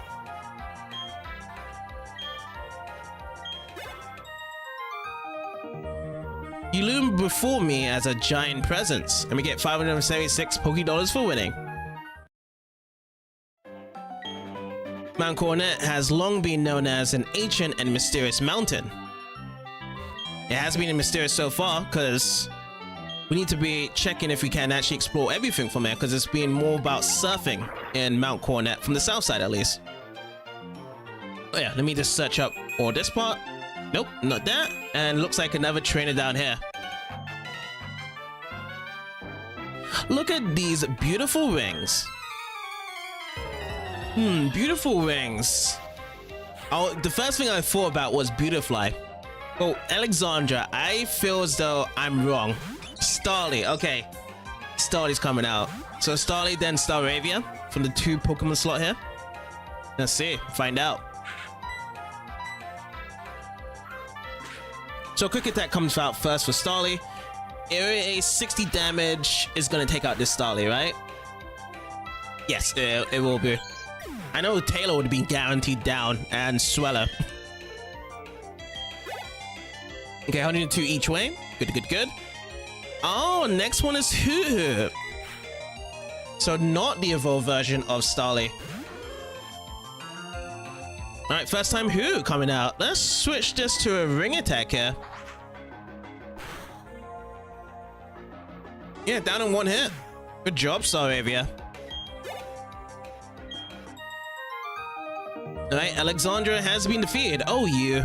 I'm going to peck you for that. And we get 544 Poké-Dollars for winning.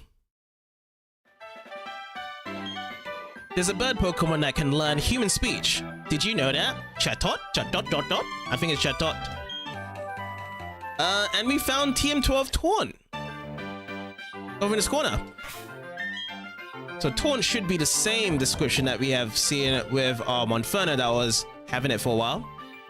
The foe is taunted into a range that allows it to only use attack moves for 2 to 4 turns. Oh, so it's not like forever. Alright, that's cool then.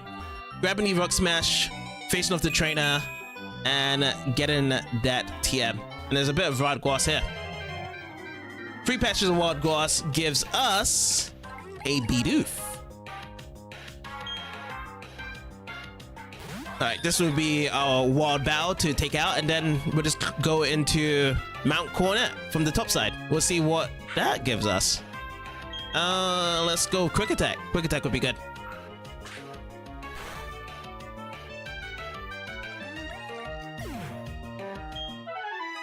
$58 to be shared across, and let's go inside.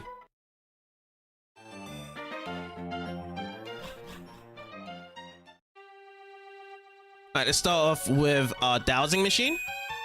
And it's something right next to us on this rock. An energy powder. Energy powders is going to be those bitter powders, right? So if you go into the medicine pocket, all the way down. Oh, we already got one already. Yeah. So, very bitter. Anything else? Nope. But yeah, I just want to have my bike in gear free mode. There we go. Alright. So, Rock Smash. Would I like to use Rock Smash? Yes. Oh, and there's Strength over here we have to use. So these boulders. It's a big boulder, but a Pokemon may be able to push it aside. So yeah, we can't fully explore Mount Cornet as of yet. What about this, though? This hidden item. Where is it? To this rock here. Stardust. So that is what's going to be there. So Stardust here. So yeah, both sides there. Mount Cornet North and Mount Cornet South. We can actually go from south to actually go into the next route there. And north side, we just can't do anything about it. So yeah, we're just going to be going back to the south side and carry on from that route there.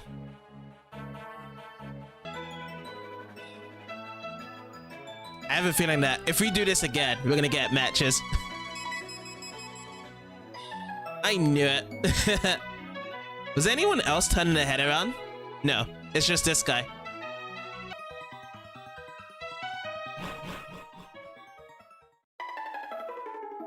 Well, we're over here in Route 208.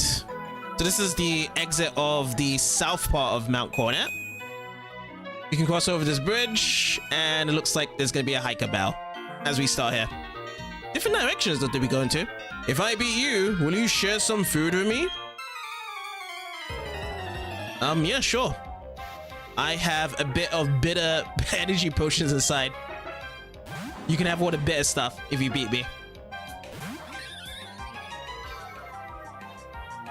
Alright, the intimidation goes down, but Staravia returned. Let's go to Infernape.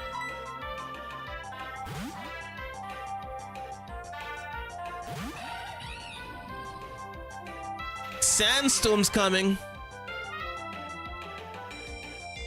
It's raging. And Infernape is not going to be very happy with getting buffeted by the sandstorm. So we're going to be reacting and going with the close combat instead. It's super effective. But we have to pay the price each time doing that.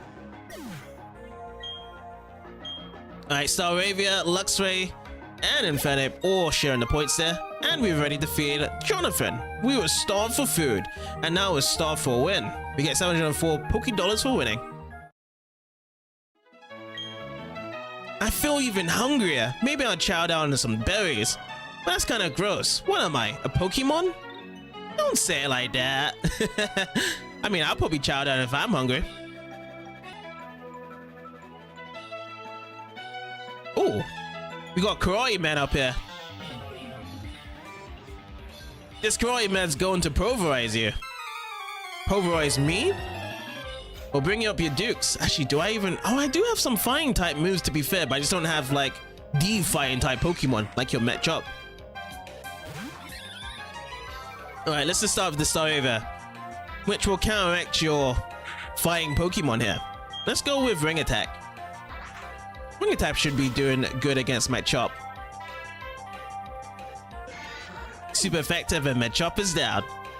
The 184 experience points along with Luxray for 184, and that's it to defeat Kyle. We got pulverized, and we get 552 Poké Dollars for winning. It's obvious I need to train myself and my Pokemon harder. Hey, if you got a Versus Seeker, you better put it to good use.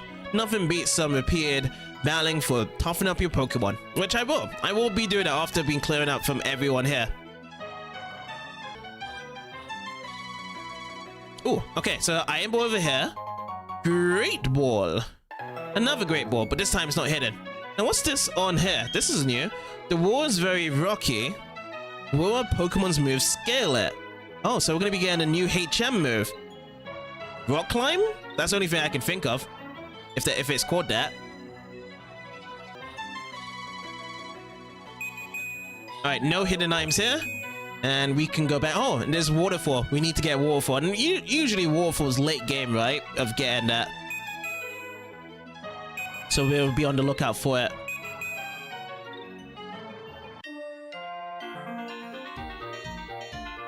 Yeah, you're just a little kid. How are you supposed to beat a big man like me?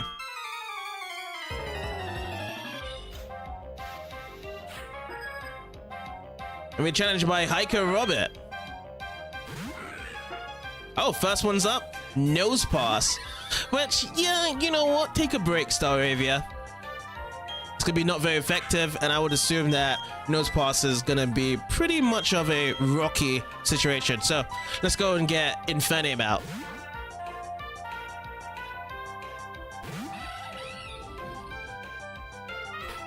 Alden. And then Nose Pass's defense rose. It just gives me back that vibe with Roxanne in the first gym. Like, Nose Pass to me is Roxanne's #1 Pokemon whenever I see it. If we actually saw Roxanne in this generation, it would actually be evolving to Probopass. But speaking of which, I think Nose Pass is being advertised there because of Mount Coronet to actually evolve. Oh, Luxray. 32. 3s across the board. 92 on the attack. Wow, that's super high now.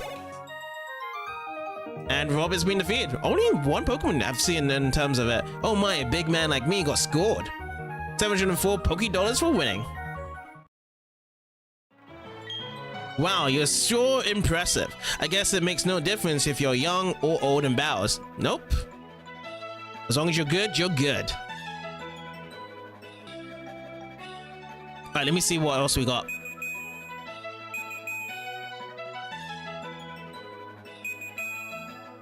Let's go with these Rock Smashers. Every time we've been breaking every single rock, no new wild Pokemon to be coming out from here.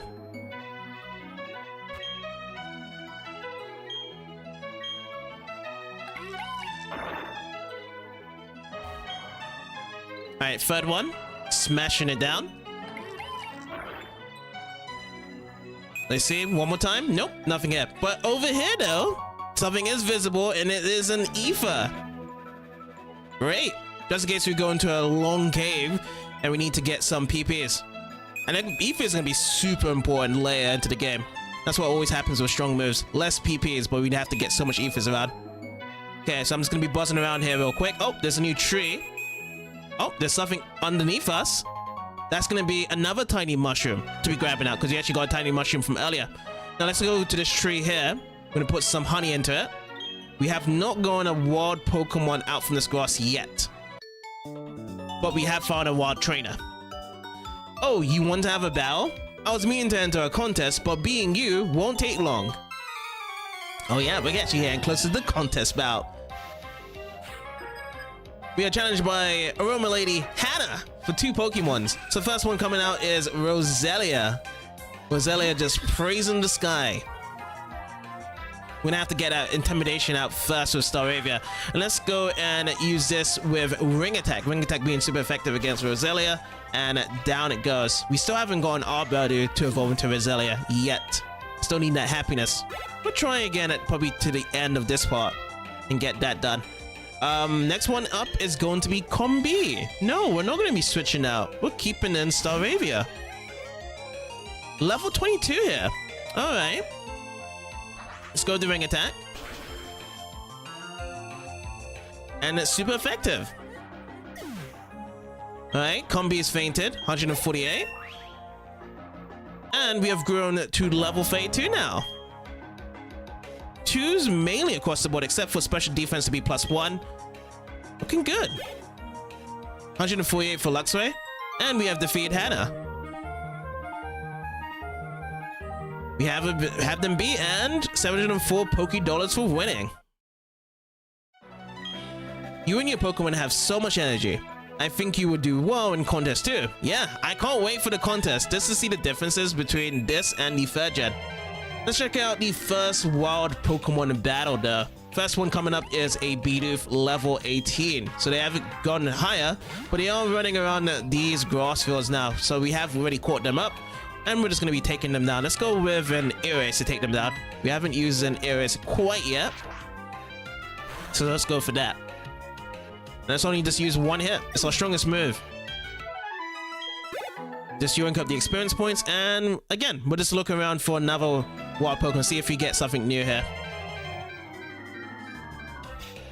Next one up, it's a Ralts. Ralts to be found here, level 17. Again, we had used the Ralts in the journey before in Gen 3, and it's way higher over here because we found a Ralts very early into Gen 3. I think it was like a level 3 or level 4 that we caught it, and it only had it was a growl.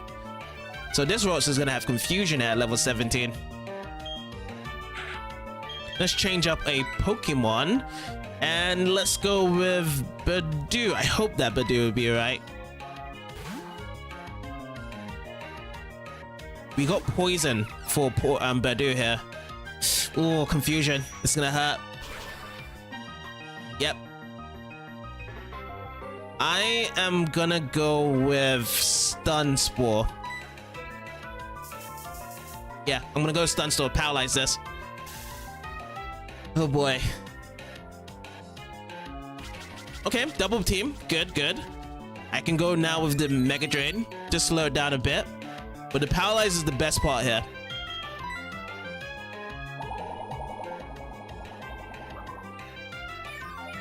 Yeah, gimme all those juices. Okay, had his energy drained.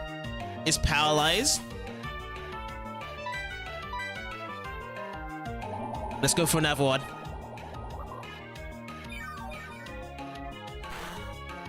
Okay, into the yellow.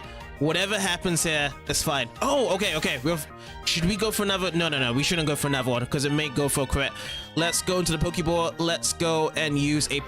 Yeah, let's go for use a Pokeball. Netball isn't going to give us any advantage. It should be fine being into this Pokeball here. 1, 2, 1, 3. And spin and captured. Ralts has been caught.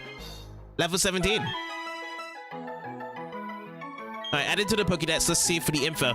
Info for Ralts is the feeling Pokemon. Psychic type only. If its horns capture the warm feeling of Pokemon, people or Pokemon, its body warms up slightly. So yeah, it's very much of a people's person.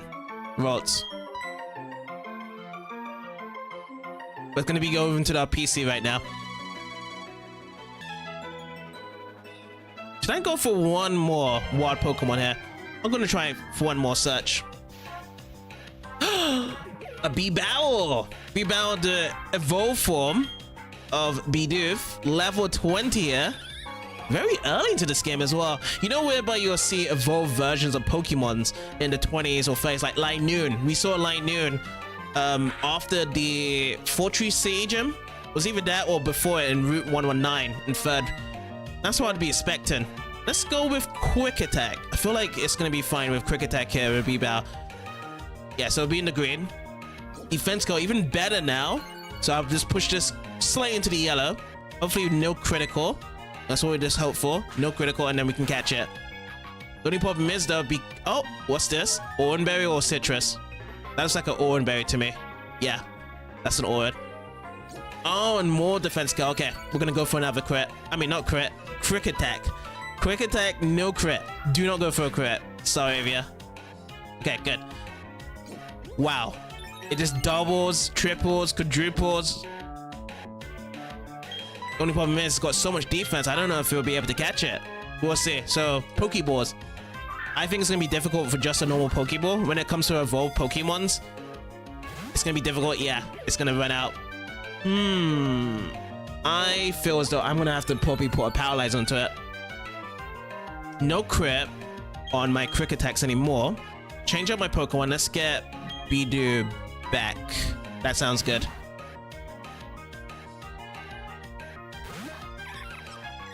This will be my thing. Oh yeah, B-Bow. Does B-Bow have the second type to be a water type? So as Bidoof, it was just a normal type, and then when it evolves, it's a water type on top of it. I have a feeling it is.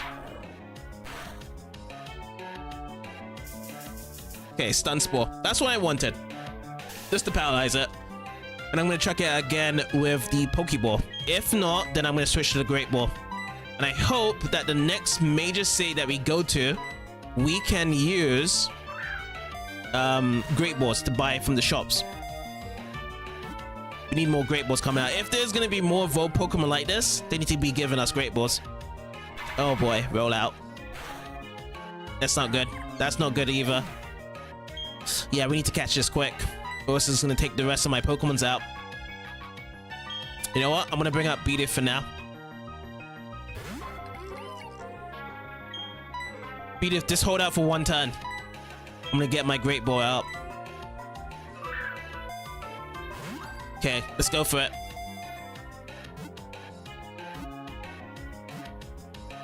Perfect. Bidoof has, I mean, not Bidoof, B-Bow has been captured. And we added it over to the Pokédex. So B-Bow is the beaver Pokemon. Yes, water type. When it evolves, it has water natures. A river dammed by B-Bow will never overflow its banks, which is appreciated by people nearby. I wonder what is the change for it to become a water type though, as a beaver. So this is like, when it was a Bidoof, it really wanted to swim, and it was wishing for it, and then it evolves, and then we have the water type parenthesis that now can swim now. A sea beaver. Alright, it's gonna get this into the box 1. That's a nice catch there. Which wants me to be looking out for some more Pokemon here. What else we got? Oh, Bidoof now, level 19. Already caught one, it's already into our party. But we get a lot of different Pokemon types in this grass. Alright, Ace. Let's use that on Bidoof. And then we're gonna go for another try again for the wild grass. Oh, poison point. We got poisoned. That's a present from Bidoof. Which I hope that we have some antidote. Hope we do. Let me check in my bag for antidote. Yes, 5 antidotes there. Okay, great. Fantastic. Oh yeah, I need to put my revive out. So the reason why I need to put my revive is because of Bidoof, and I need my friendship, because yeah, it's gonna hate me for dying there. And I need to put super potion as well. This needs to be a thing. Yeah, so I hope that the minuses on the friendship isn't too bad from it being fainted. I just realized I should have never allowed it faint. And it's a Rotes again. So it's more common in this grass compared to how it is in Gen 3. Gen 3's chances of catching a Ralts is very low. To hardly ever see it. Alright, we're gonna be jumping off the wild grass now. I can't really see if there's any new Pokemons. Let's have some bows with this dude over here. If it is a bow, don't say a word, just take it. Okay. Odd Keystone, so it's not a bow. Go to Route 209, go underground, listen to the stone pillar, talk to people underground. Wish I could. I wish I could. So I feel as though that's going to be connected to the underground here on this item. A vital item that is needed to keep a stone tower from collapsing. Voices can be heard from it occasionally. Oh, is this going to be related to Spirit Tube? Looks like yeah, it is, isn't it? This is connected to Spirit Tube. I do remember episode with the Odds Keystone in it. Alright, but this is a wild bow. You and I. Let us create a scene. A fantastic tableau of battle. Alright, let's go for it. We're challenged by Artist William. He has 2 Pokemon. Are you going to be seeing a Smurgle? Oh, wow. First appearance for Mime Jr. Another Pokemon that was captured by James. Well, James's childhood from his grandparents. We're going to be starting this out with Ace. But yeah, another adorable Pokemon. Only uses Tear Dance from what I've seen from the anime. This confuses the Pokemon. And Bonsly, another anime special, because this was a Pokemon that Brock has. Yeah, Brock has this Bronzely.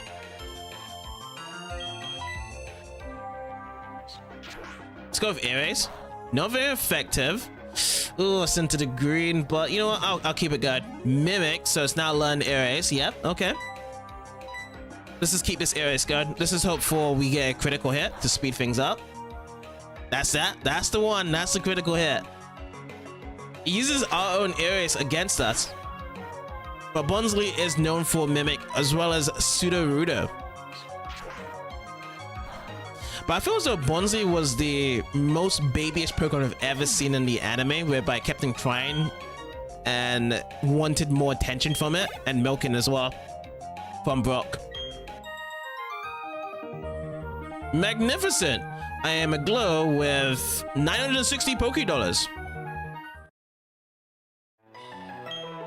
That battle will surely become a stupendous masterpiece painting.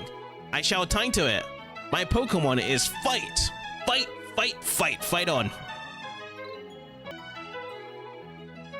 Let's go up here. Oh, new berries. Trainer tips, after the berry is applied, watch the color of the soil. If the soil is dark, it means it has plenty of moisture. If the soil is light in color, water it with your spray duck. Oh, so that is something new in this generation. That was never covered in Generation 3, so that's a new thing added in.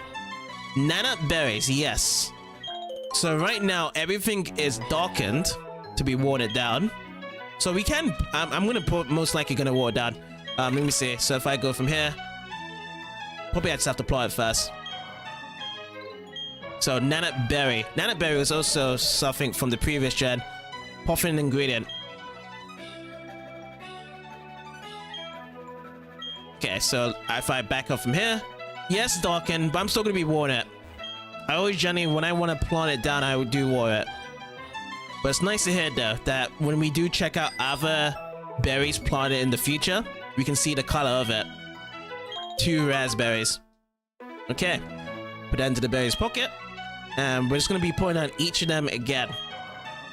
So raz, we've gotten 6 already. Put this one down. I have a feeling that the one on the right is a pineapple berry when we get to it. This one we've seen before. This is the blackberries. I'm gonna push this one down as well. Block right over here. 5 we only got. And I'm still predicting that that is a pineapple berry. It seems very familiar. Yes, pineapple berries. Got it.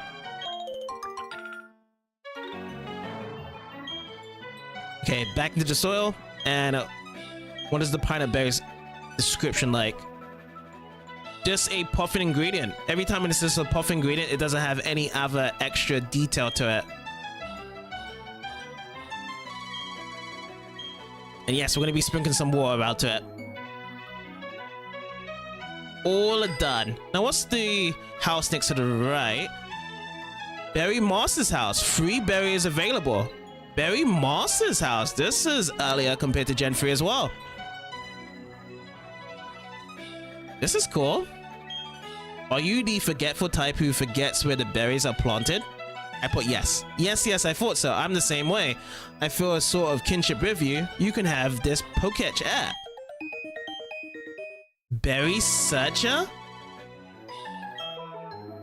The Berry Searcher app indicates the locations of ripe berries. Oh, so whenever any berries are done, we can just go to it. Okay, where is this Berry Searcher? Oh, look at this. This is it. So this one's already done. I click on it. It just refreshes it. Oh, that's what it does. Okay, at least we know that this one we have to go back to. But that is a cool feature, because I always miss every ripe berries out in Gen 3. I know that for sure. Alright, that's cool. Let's go over to this madam. Would you like some mulch? If you're going to grow berries, mulch is a good fertilizer. Mulch? Growth mulch, damp mulch, stable mulch, and gooey mulch. I'll buy just the growth for now. That growth mulch. I made it by mixing high-grade soil with Pokemon, you know. It will promote healthy berry growth. Okay, I'm very curious of what she says for the other ones now. I was about to just go for one. Damp mulch. That damp mulch. Oh, so she says the same thing. Each way with the dialogues. So, Pokemon manure that she's mixing it with. And let's go for the last one as well. Just buy each of them. One of each.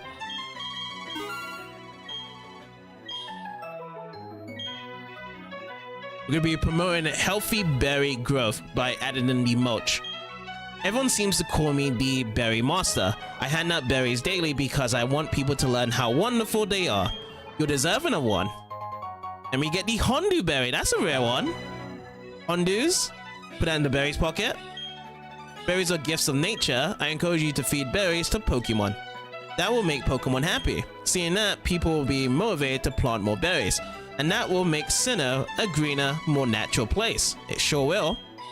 It's a book titled Much Ado About Mulch, a berry grower's guide. Which kind of mulch would you like to read about? Oh, so this is where we find this description for the mulch. So growth mulch first. The growth mulch promotes faster growth of berries. However, it also causes the soil to dry faster as well. More frequent watering is recommended. Ah, so we have to keep on coming back and forth to it. Damp mulch.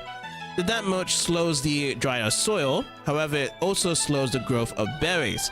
Ooh. I'm not too sure about that one. Probably put it onto the Oreburgh berries. Stable mulch. The stable mulch extends the time berries remain on their plants. Oh, this one's good because I always forget to get them. But then again, we got the berry app that can help us out. Some growers use it in hard to reach locations that may be overlooked for harvesting. Well, it would have been overlooked, but that app is just going to be brilliant for us now. And then gooey mulch. The gooey mulch increases the growth cycles of berries. This means the number of times new plants grow from where mature plants have hit rivet is increased. So just getting more numbers, like we could possibly get 3 or 4 Oreburgh berries, for example. I think that is what it reads there. Probably these descriptions. Oh, no description on these plants, but they've grown very beautifully. What's on the TV though? Sinnoh Now. This is it. The one you've all been waiting for. It's time for Sinnoh Now. You're poured to what's hip and happening in Sinnoh. Here's the first story on the cutting edge of Sinnoh trends. Helena. This is Helena bringing you on the spot river. It's cold. Snow is falling on Snowport Sea. It's always snowing over there. I would like not to act my age and trying to charm you with my cuteness. But it's too cold for me to be frolicking. I'm heading home right after this to curl up with my Clefairy.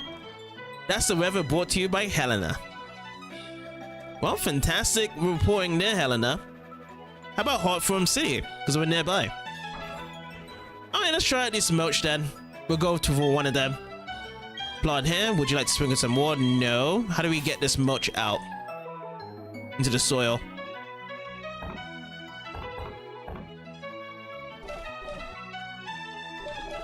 Gooey mulch. Just do this one.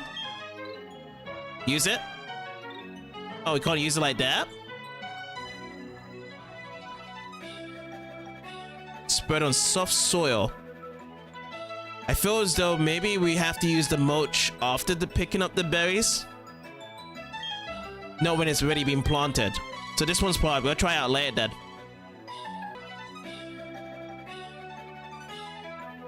Alright, this area's done then. And now, over to the right is Heartthrob City. Oh, is this another Clefairy?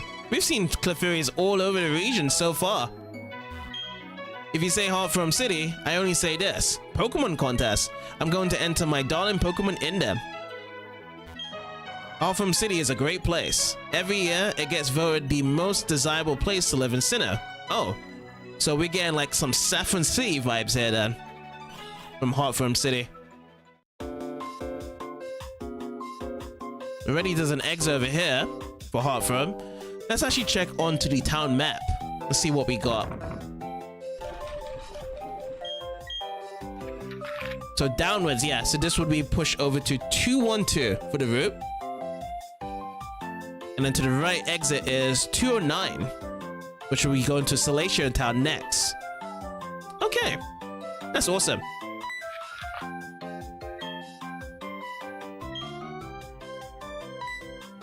Oh, what's going on? Baneri! Oh, thank goodness that you happened to be there. If it weren't for you, who knows how far away my Baneri could have run. Baby Baneri, back into the Pokeball you go. I'm Kira. I'm a Pokemon contest judge. Be sure to drop by the contest hall so I can thank you properly. Oh, awesome. Is that going to be our contest case? So let's see. 208 is over to the left and 212 downwards. Let's keep on exploring more of Heartthrob City.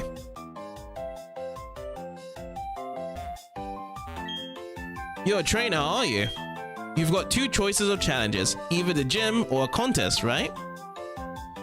I'm choosing both. Heartthrob City, warm and kind. Again, all these simple ones. You know what I should be doing? I should be going into my town map, and at least we can get more detailed information out it. So if we click onto this, Heartthrob City. This friendly city started as a place where people and Pokemon gathered, then grew into a center of commerce. A nice fountain with benches, as well as the Pokemon fan club, are among the city's amenities. Oh yeah, I'd love to be checking out the Pokemon fan club. There's always really cool stories with an old gentleman that talks about their Pokemon adventures. Alright, two different ways. Let's go to the right. Let's check to the right here. So right to the up is for Route 209 over to Celestial Town. So this must be the exit. I have a professor friend, and this is what he told me. If you leave a pair of Pokemon with the daycare, sometimes eggs are found. Or things that are like eggs anyway. I wonder how my pal Professor Elm is doing these days. He was always a quiet sort and didn't really stand out.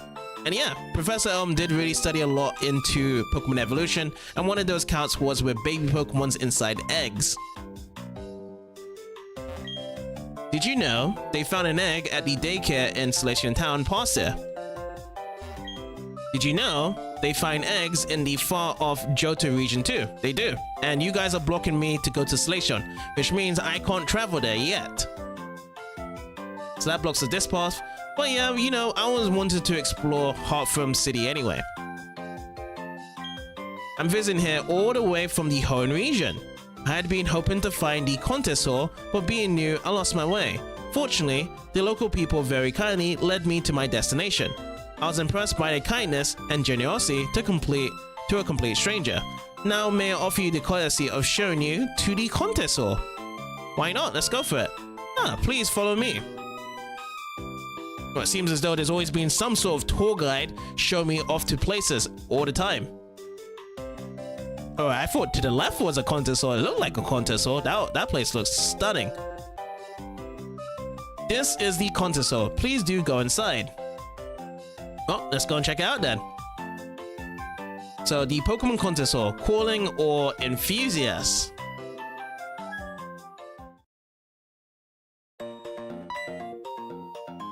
Is that Mom there? Oh, my hero. Oh, hi, JCB. Wait, no, really? Johanna is your mom? So you might be a contest star.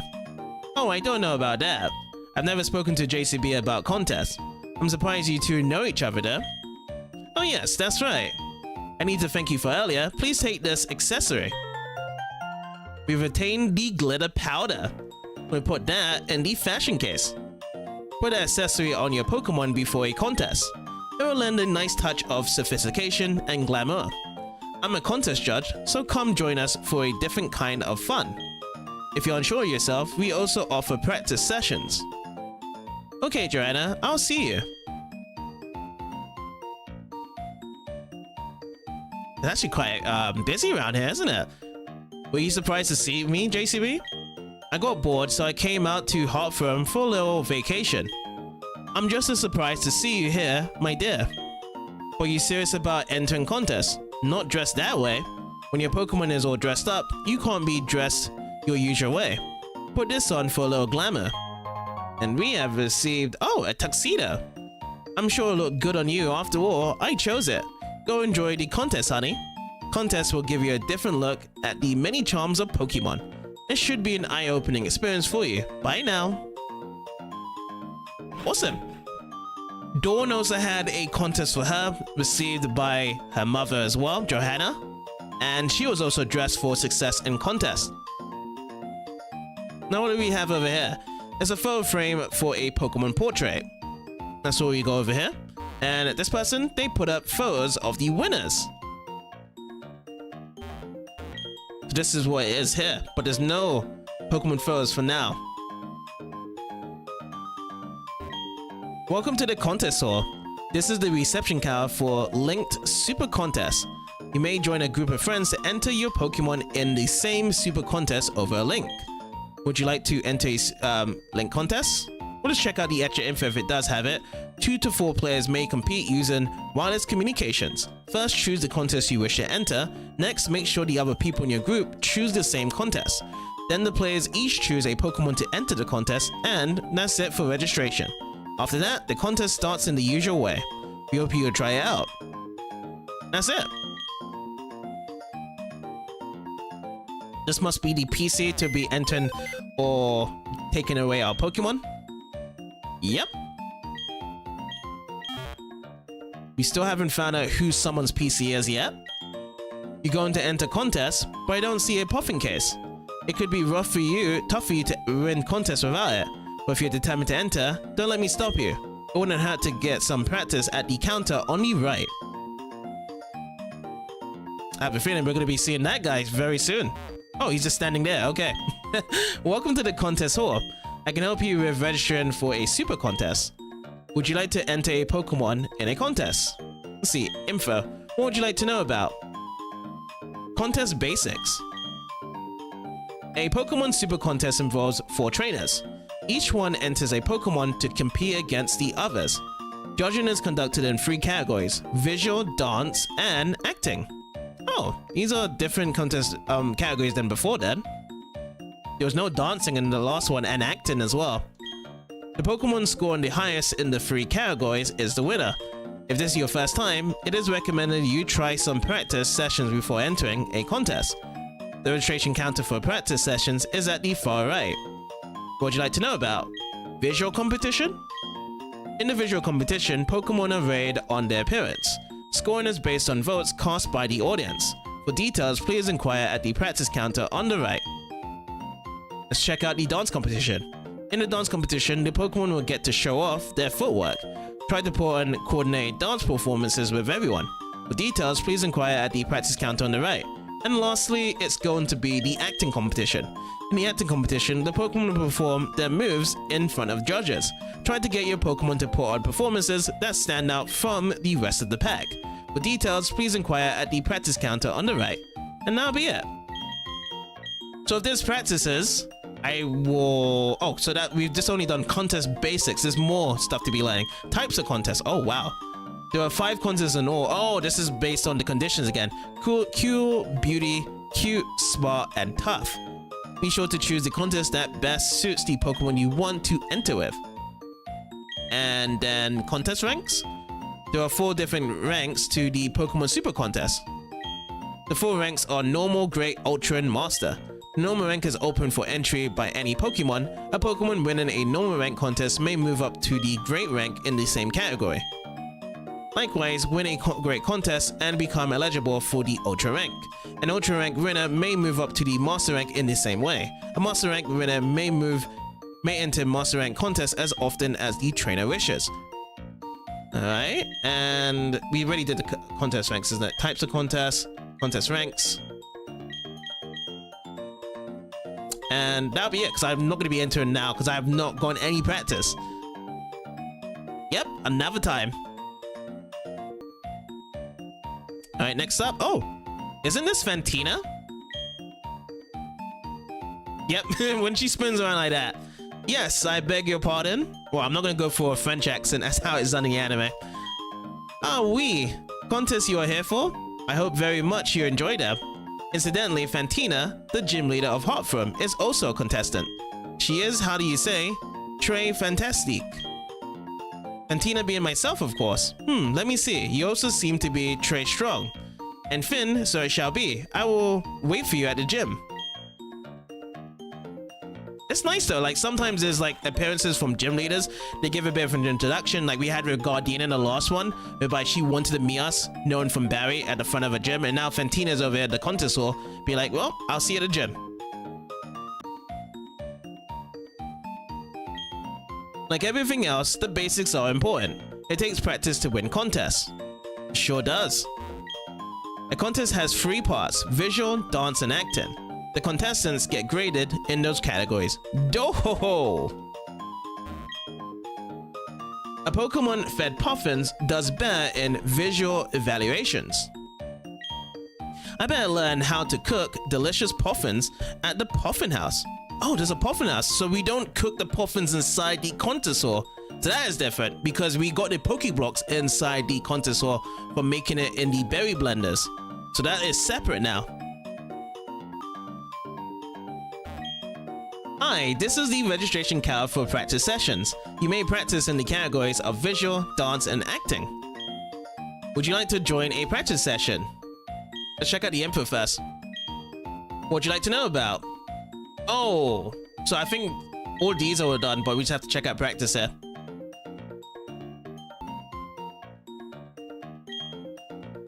A contest involves judging in 3 categories: visual, dance, and acting. You may practice each of these categories before you actually enter a real contest. There's just one thing: your Pokemon must know at least 2 moves, otherwise it will not qualify for a super contest. Oh, so basically your Pokemon just needs to be level 12 or 13. Visual, if I go into here, judging is based on visual appeal of Pokemon, scoring is based on voting by the audience. The more popular the Pokemon, the higher its score. The Pokemon are scored into 2 categories: condition points and dress-up points. What would you like to know about? Oh, that's the overall flow here. Condition points then. Let's check out condition. Condition points are scored on the Pokemon's condition in one of the 5 categories. The 5 conditions are cool, beauty, cute, smart, and tough. These conditions can be enhanced by feeding Puffins to your Pokemon. If the audience likes what they see, love marks will appear. Obviously, the more love marks there are, the more popular the Pokemon. Let's check out the dress-up points. Dress-up points are awarded for fashionably dressing up your Pokemon with accessories. Before you begin, you'll be given a fashion theme. Oh. Your dress-up Pokemon will be scored on how well it matches the assigned theme. Your audience approval will appear as pink heart marks. Be sure to position the accessories properly to attach them firmly. They won't stay on otherwise. Oh, okay. There's a time limit of 60 seconds. Get your Pokemon dressed up within that time. Oh, so there's a bit of a time trial of it. Okay. That was cool then. So that was the visual part. Let's check on the dancing one then. Dancing one for the overall flow. In a dance competition, the 4 contestants take on different parts. One becomes the main dancer, and the remaining 3 are backup dancers. The main dancer scores points by performing inspired dance steps that the others can't copy. The backup dancers earn high scores by duplicating the dance steps laid down by the main dancer. What would you like to know about? Backup dancer. Your Pokemon will first appear as a backup dancer. Make it dance using the same timing as the main dancer. Use the castanets to show your Pokemon which direction the main dancer turned. Okay, so a bit of rhythm. That's what it sounds like. It's rhythm testing in the dancing positions. Main dancer, we choose what the dance one is going to be. The main dancer rotates with a backup dancer so everyone gets a turn. When your Pokemon is the main dancer, it shows how to dance. And then the panel. The melody will be shown playing on the red and blue panels. The panel colors show who should be dancing. The main dancer can dance while the melody is in the blue panels. Backup dancers must dance only during the red panels. The dancers must perform the required number of dance steps during the time slots. Okay, so colors shown: main dancer blue, backup dancers red. Last one is the acting. Overall flow. In the acting competition, 4 Pokemon will perform their moves. 4 panel judges. The more of a Pokemon stands out, the higher it scores. Each Pokemon will get the chance to perform 4 times. Contest moves. Every move has 1 or more marks that indicate the acting score. The more marks obtained for the hearts, the higher the Pokemon scores. However, the Pokemon not permitted to perform the same move 2 turns in a row. So this is what we've seen before then, in terms of the Pokemon contest in 3rd Gen. This is a regular same. So judges. There are 3 judges in all. You get to choose which one you want to judge your Pokemon. Try not to have your Pokemon scored by the same judge as other Pokemon so it can stand out more. If your Pokemon leaves a strong impression, it will be rated highly, earning it more heart marks. Okay. And then we got voltage. Voltage shows the excitement level of the judges. In a cool contest, if a Pokemon uses a cool move, voltage goes up. However, if a cute or smart move is performed, the voltage goes down. If the voltage reaches 5 points, the Pokemon earns bonus points. If the special judge in the center was chosen, 8 bonus points are rewarded when the voltage peaks. For the other judges, 5 bonus points are awarded. So the center main guy needs to be the main guy when it comes to the voltage stuff for extra bonus points. Cancel down, and that is all the explanations and tutorials for here. Would I like to join a practice session? Yes! This seems all fun. I want to try out all of these. Let's go for the visual practice first. Oh, before I do this, I need to check on my Pokemons, don't I? I need to check on the types moves. So if I go into my summary... Okay, this is the spot here. So because we've tested out Swella, I knew that it was going to be all cool moves for Staravia right away. Got 2 tough moves for Luxray. 1 smart, 1 core. Infernape beauties on the fire attacks. Smart and tough. Purdue was that. And Abra is that in the end. I am thinking it's going to be easier for us to just go into a core contest with our Pokemon. With a start for Staravia. Just do some core contest for practice.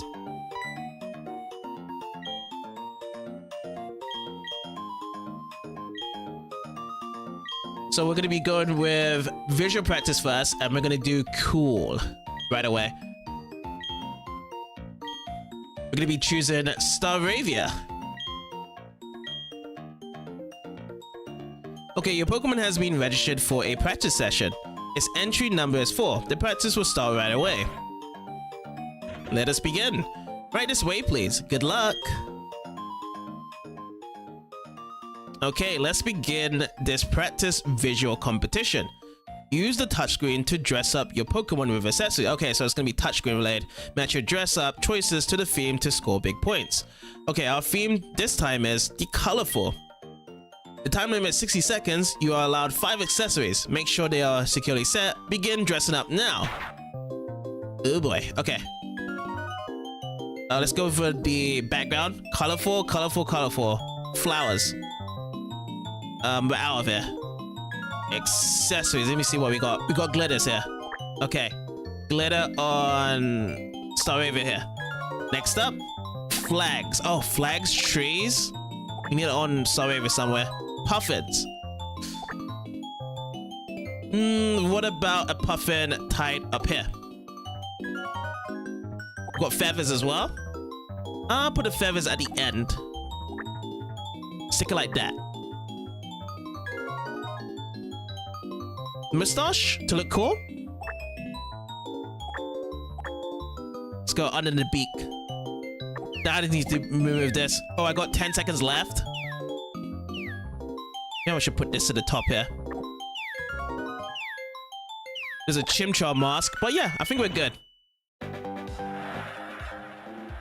I hope that without entering done, we're good. Okay, let's watch the reactions of the audience toward the Pokemon involved in this practice session. I'll pass over the MC duties to Dexter and call this a rehearsal. Sure thing, I've got it. Entry number 1, Celeste. So Celeste has entered the contest with Chirpy.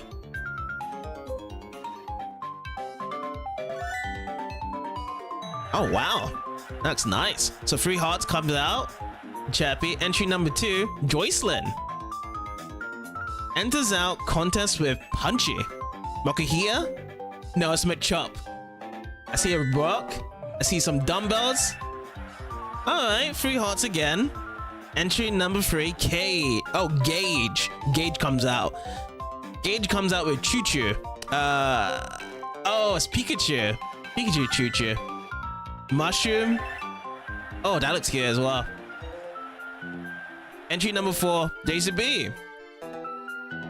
Hope's ride with Staravia. Okay, how many hearts are you gonna get from here?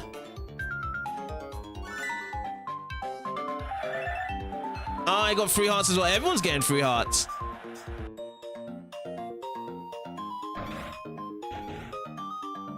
Thanks for participating. Your Pokemon was quite popular. It's ready for a real contest. That's great. I do want to practice again. Oh, do I have to practice the same one? Okay, I have to hit no. Next time.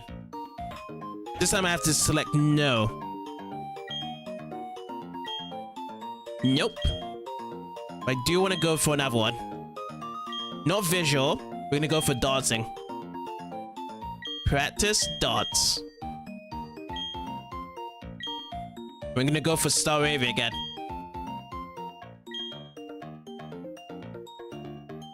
Okay, your Pokemon is being registered for a practice session, and the entry number is 4. And I have a feeling again we're gonna be going with a touchscreen part. So, Pokemon contest. Looks like everyone's here, so let's get on with our dance practice. Staravia, you need to dance just like the main dancer. After dancing twice, the main dancer switches with a backup dancer. You get to be the main dancer last. Do a dance that no one can imitate. Okay, start it up.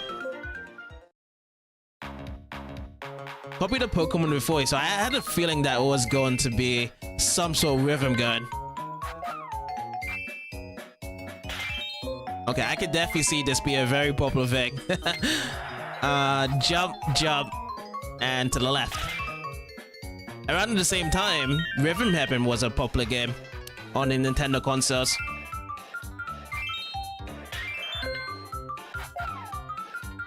Left, and in front. Left, left.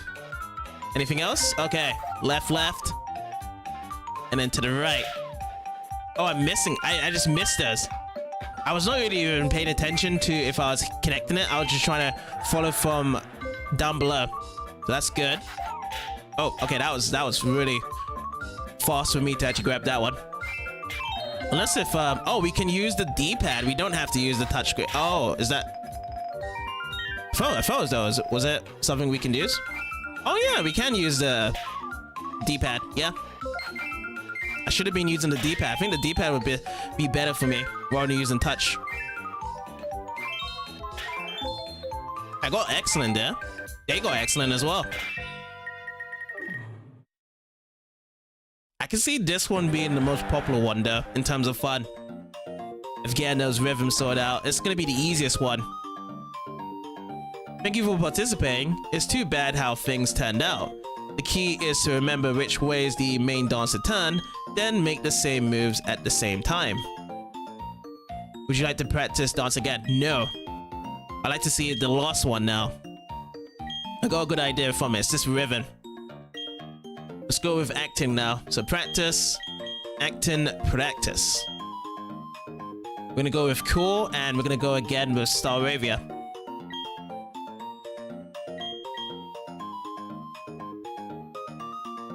Okay, has been registered. Entry number 4. Let's get some practice underway.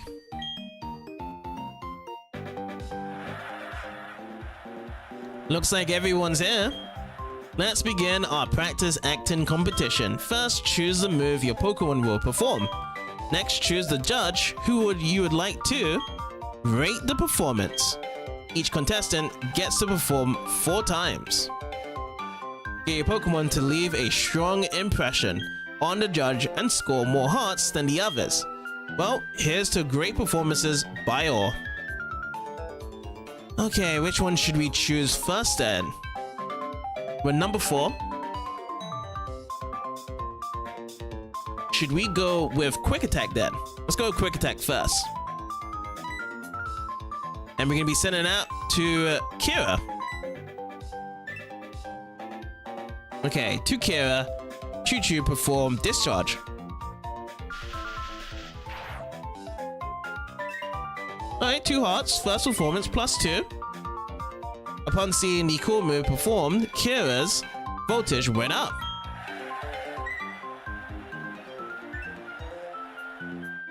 Alright, to Dexter, Punchy performed Submission. Wow, 3 hearts. Dexter's voltage went up. So it's really to the contestants then, not to the audience. This feels very similar to the anime. Because the audience, even though cheering up, it's really down to the judges, and they got the right set of numbers as well. And yeah, I'm also going to be going to a judge as well, the same judge. It's going to happen to me. Yep. Oh no, someone already performed that to that judge. The same Quick Attack. This is great though. Upon seeing the cool move performed, Kira's voltage went up. Dexter was strongly impressed by the acting of Punchy and Chirpy +2. And we've also gotten the same acting as well. +2 on Choo-Choo and Staravia. Staravia attracted decent attention. So now it's going to be round 2 here. In the next turn, the lowest scoring contest will perform first.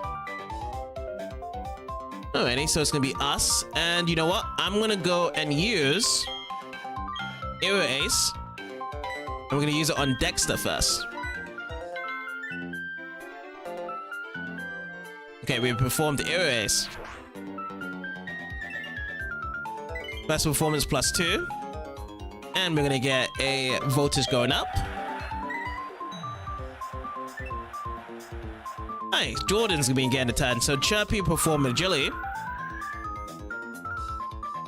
How much you getting at? 2 hearts. Next one, upon seeing a cool move performed, Jordan's voltage went up. Alrighty. Finally, someone's going for the voltage. So Punchy performed Karate Chop. Oh no, someone already performed that to the judge. Alright, 3 hearts. And last one, Choo-Choo, Thunder Shock. Now, isn't that a Beauty move? Or was that Core? Oh, that's considered core? Upon seeing the core move performed, the voyage went up. That's gonna be 1 star, so it's 3 stars each. Okay, +2, and do we get any impressions? Yes, we do. +3. We got a pink heart there. Very impressed. +3 on Choo Choo for Kira. We've attracted a lot of attention. Do we go last there? Yes, we do. Okay, now we have to think of, do we want to go with the middle or right contestant because they have 3 stars to the voyage? Let's go for a basic act. Yes, ring attack, and we need to think of either Dexter or Kira. It's one of each. I'm gonna go for Dexter. Try to go for maximum.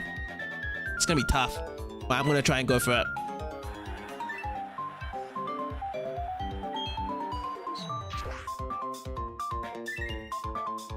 Best performance +2, okay.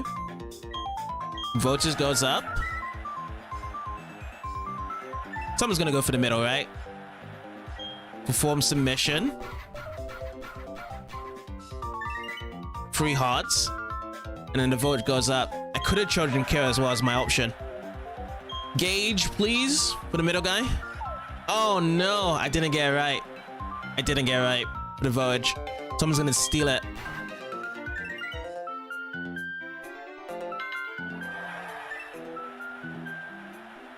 Ring attack. Yeah, I should have went with Kira.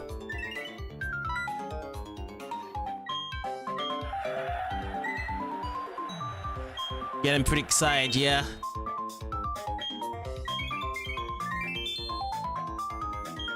+3.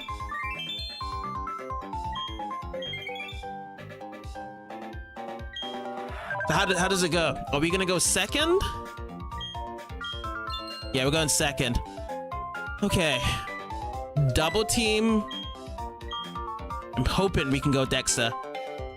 Double team on Dexter. I hope so. Yes, okay, we got it. So maximum voltage to be performed. Discharge with Kira. So at least we will see the maximum voltage with Kira here. +2.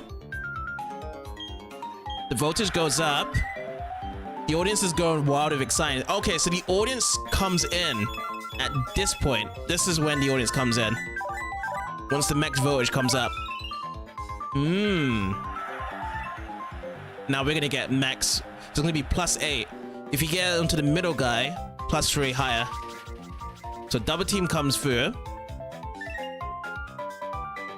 For next turn, we get the star, and now max voltage here, +8. Brilliant. So the main thing we need is max voltage. Has to be max voltage to win these. Punchy performs seismic toss. Oh no, someone already performed that for the judge.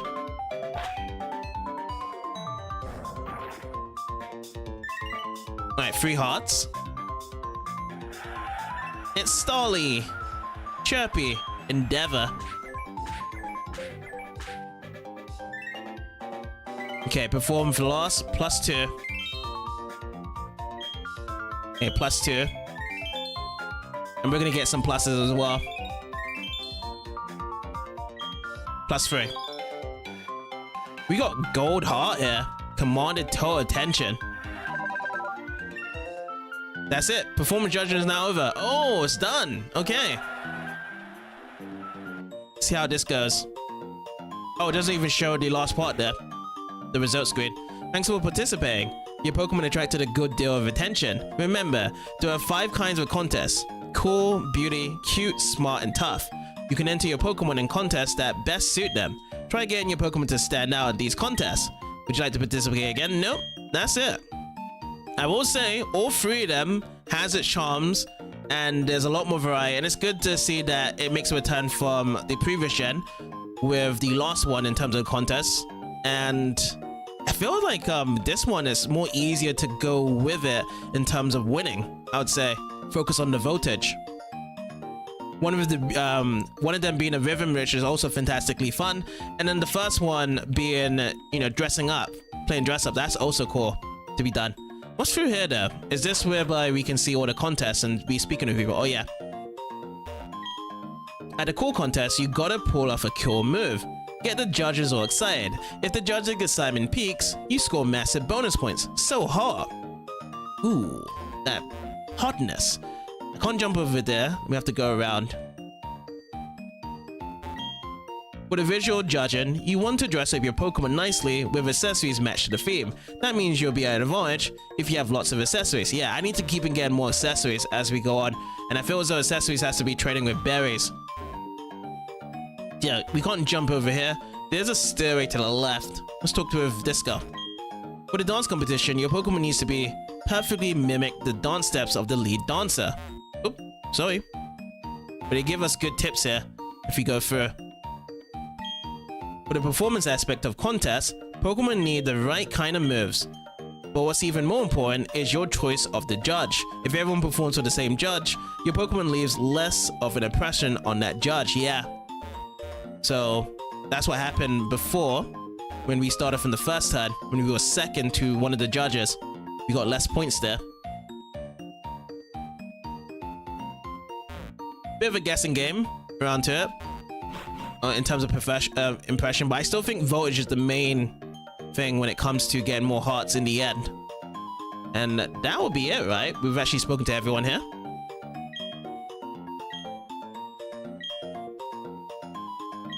Super contests. Nope, nope, nope. We're all good. Alright, sweet. I would say an introductory contest. It's nice that there's a practice.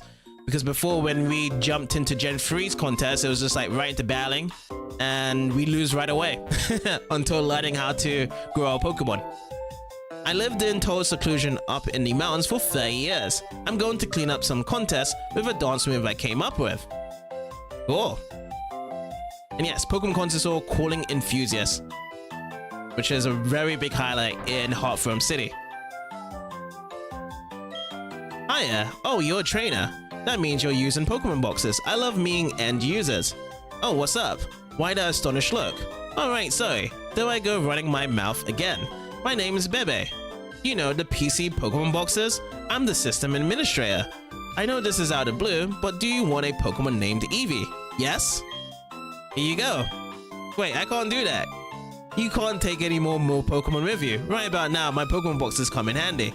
Okay, I hope this is a PC right now I can trade my Eevee. No! Okay. I'm coming back. I'm coming right back, Bebe. For that Eevee. And lucky it is, we have a Pokemon Center. Hello, do you have a puffin case? If you haven't got one, you really must visit the Pokemon Fan Club. Oh yeah, we're gonna be on our way to Pokemon Fan Club. Have you checked out the global terminal in Jubilife City? It uses Nintendo Wi-Fi connection. I can't explain it, but it's wicked. Wicked. Fantina, the gym leader, likes contests too. That lady has a huge appetite for experiencing everything in life. I felt a flash of inspiration when I laid eyes on you. I really love to capture you on camera while you're battling. Oh, we're gonna battle right here in the Pokemon Center? Yes, for close-ups, I need to get in tight. You don't mind, do you? They're really battling in the Pokemon Center. If this ever happened in the anime, Nurse Joy will be so mad and tell us to actually not battle here. Because there has been episodes where we was about to battle and they would say, take it outside. But we're actually battling in the Pokemon Center. And she doesn't mind. Okay, Intimidation gets cut. Let's go with Erase on Mime Jr. Alright, finished off. Sweet. Mime Jr.'s fade. We get 166 experience points along with Luxray. And the second one is going to be Machop. Alrighty, Machop is next. It's pretty cool though, having a battle. It's a single battle. In the interviews in Gen 3, it was always double battles. So it's just going to be single for now. And that's going to be super effective on the Machop. We'll take down the Machop and we'll get some more experience points. 175 each way for Staravia and Luxray. So Cameron Tevin's been defeated. My camera's too heavy. I couldn't battle effectively. And we get 704 Poké-Dollars for winning. So did you come to Heartthrob to compete in contests? Okay, that's what he says. And then we're doing a news piece on trainers. Can we get you to participate? If we can, we'd like to see how strong you are in battle. Oh, again, another battle then. Live TV, on the spot, live report. Let's go for it. Now we are being challenged by reporter Kinsey. Kinsey sends out Shinx first, level 22. Advantages to our Staravia, but we have Intimidation and our level difference. We're gonna go with a Quick Attack as our starting piece here. Airsoft good, it's into the red. Charge comes out with Shinx, so that's gonna be, again, increased power for the Electro type moves and special defense to be going up. Yes, it rose. Double up with the Quick Attack. We're gonna be going up first, and we're gonna take down the Shinx. Shinx faints, 141 experience points, giving up to our Pokemons. And Drifloon is next. It is a Ghost type Pokemon, so I have to be real what moves I choose out here. I hope that my Flying type move actually connects. Erase. Yes, it does. Okay. I think it's just normal type and Fighting type moves that does not affect Ghost type Pokemon. Oh, we was hurt by Drifloon's Aftermath? Is that a billion from Drifloon? The rough skins are coming back again when I see that. The media is the victim, and we get 880 Poké-Dollars for winning. My trainers choose certain kinds of Pokemon and their feelings about it. That's what we're investigating. Okay, so there's no interview there. I guess once we go on TV, they will tell us about what happened there. All right, let's rest up. Yes, I like to rest my Pokemon. And it's only gonna be taking a few seconds.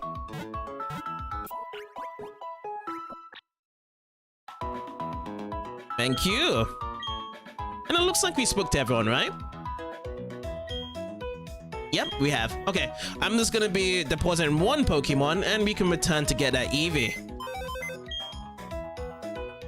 Oh, and also look at this. Bebe's PC is being registered now. It's no longer someone's PC.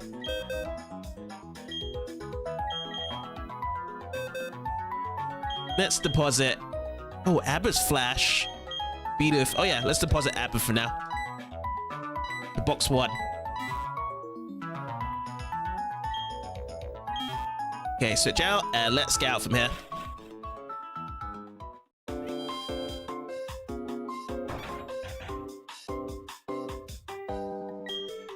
So how about it? Do you want that Pokemon Eevee? Yes! Here you go. That Eevee I got from a good friend in Joe, who has a whole lot of them. Who knows how many Eevee he's raised over the years. Sorry, that doesn't mean anything to you. Please be good to it. Your Johto friend has Eevee. The only Eevees I remember in Johto was the Kimono Sisters when they had those evolved there in Equitique City. Oh, Bill. Bill also gave us Eevee, isn't it? Yeah. She could be thinking, reminding us about Bill in Goldenrod. Would you like to give a nickname? No. Can you check out this Eevee? Eevee at level 20. Alrighty, cute. Tasty nature, like sweet food. Ability run away, enables sure getaway from wild Pokemon. Cool. And we've got the classics, Tackle, Sand. Oh, no Quick Attack though. There's Growl, and there's Helping Hand. My buddy Bill developed the basic Pokemon box storage system. I tinkered with it here and there to make it easier to use. Yeah, Bill is the starring duo when it comes to it. First guy in hand to be making the PCs, and everyone else afterwards was getting better and better with it. I like to live in Hartford when I get married, but my boyfriend wants to live in Veilstone because of its Game Corner. Oh, Game Corner's down there. So Game Corner from Moorville Gen 3, Celadon, and Goldenrod. That's the staples there in the other previous generators. It's going to be in Veilstone. Here's a Pachirisu. Cool. Right next to a hiker. I went for a stroll in Amity Square with my Pachirisu today. We came across a Pokemon feather while we walked. Do you think it made my Pachirisu look any cuter? I can't really see it there. What's this? Amity Square Rescate. Stroll with your Pokemon. Well, let's check this out. My Pikachu seems delighted to be out of its Pokeball for a walk outside. See, you can tell because its cheeks are twitching away. Pika-Pee. In Amity Square, you may go for a stroll with a cute Pokemon.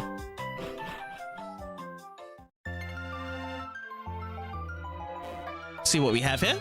In Amity Square, you may go for a stroll with a cute Pokemon. Okay, would you like to go for a stroll with your Infernape? Yes, let's do it. Please do enjoy your time together, just the two of you, okay? Oh, cool. So we can walk around. Let's talk to Infernape. Infernape pretended to trip. Oh, I was actually wondering if it was going to have that box like when you talk to your Pikachu in Pokemon Yellow. You can see the personalities around to it. Infernape's now got up close. Alright, we'll just walk around for a couple of steps then, all the time. Oh, and by the way, we need to check on hidden items, don't we? I forgot.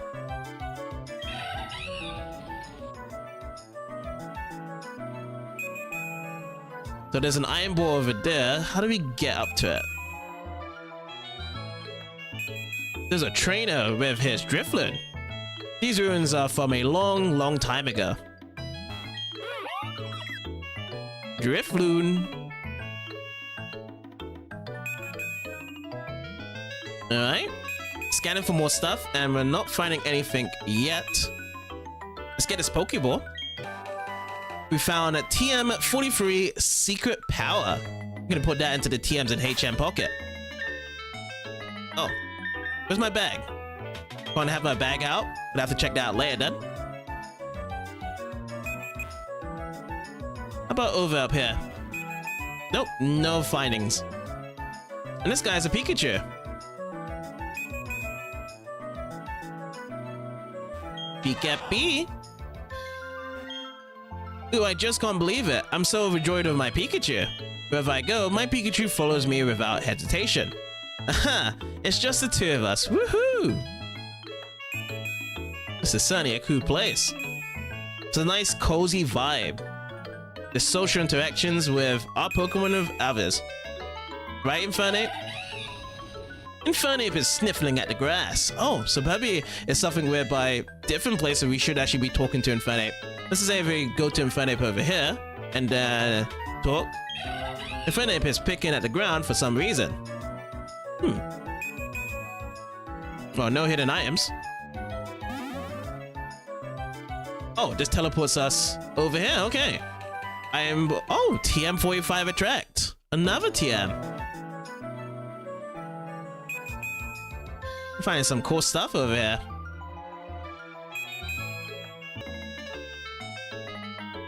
Yeah, there's no extra entrances. It's a bit of a chance. We only got 2 TMs out of it. And I would say we just have to make a leave.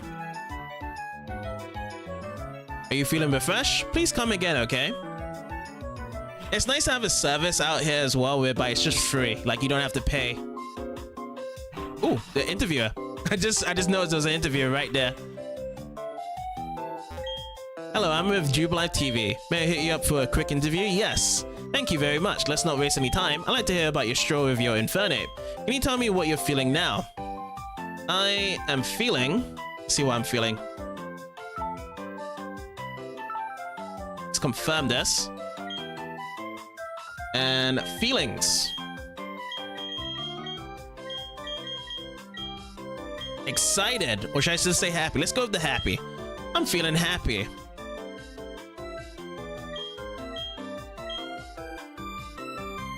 Thank you for sharing your thoughts with us. We'll be featuring this interview in an upcoming TV program. Please do tune in and see how you look on TV. I certainly will. Thank you so much. So an interview in the Pokemon Battle, which we could be on the TV from just battling, and number 2 in the Stroll, which is also cool. I lived in... Oh yeah, we did speak with this person. Let's keep on checking around. So next up, what about over here? I used a Firestone on my Pokemon and it evolved. Who did you use it on?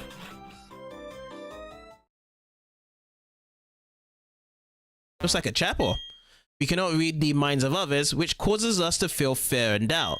But to control the aspects of the world beyond our senses is an impossibility. When people and Pokemon join hands and everyone's happy, it makes everyone come together. It could even make the world one. There are still words that not everyone can describe. The words are love and joy.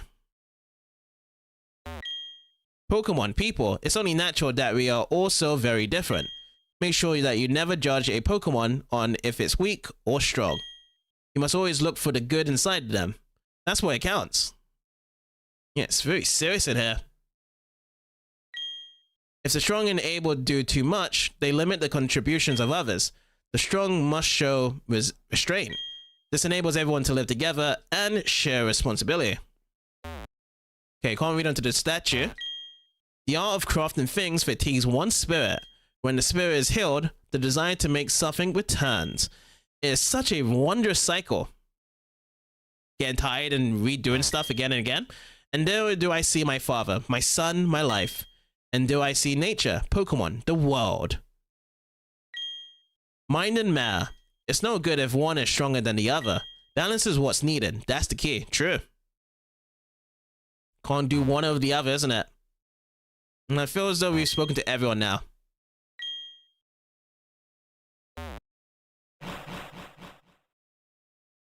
Lots of insight thoughts inside that chapel.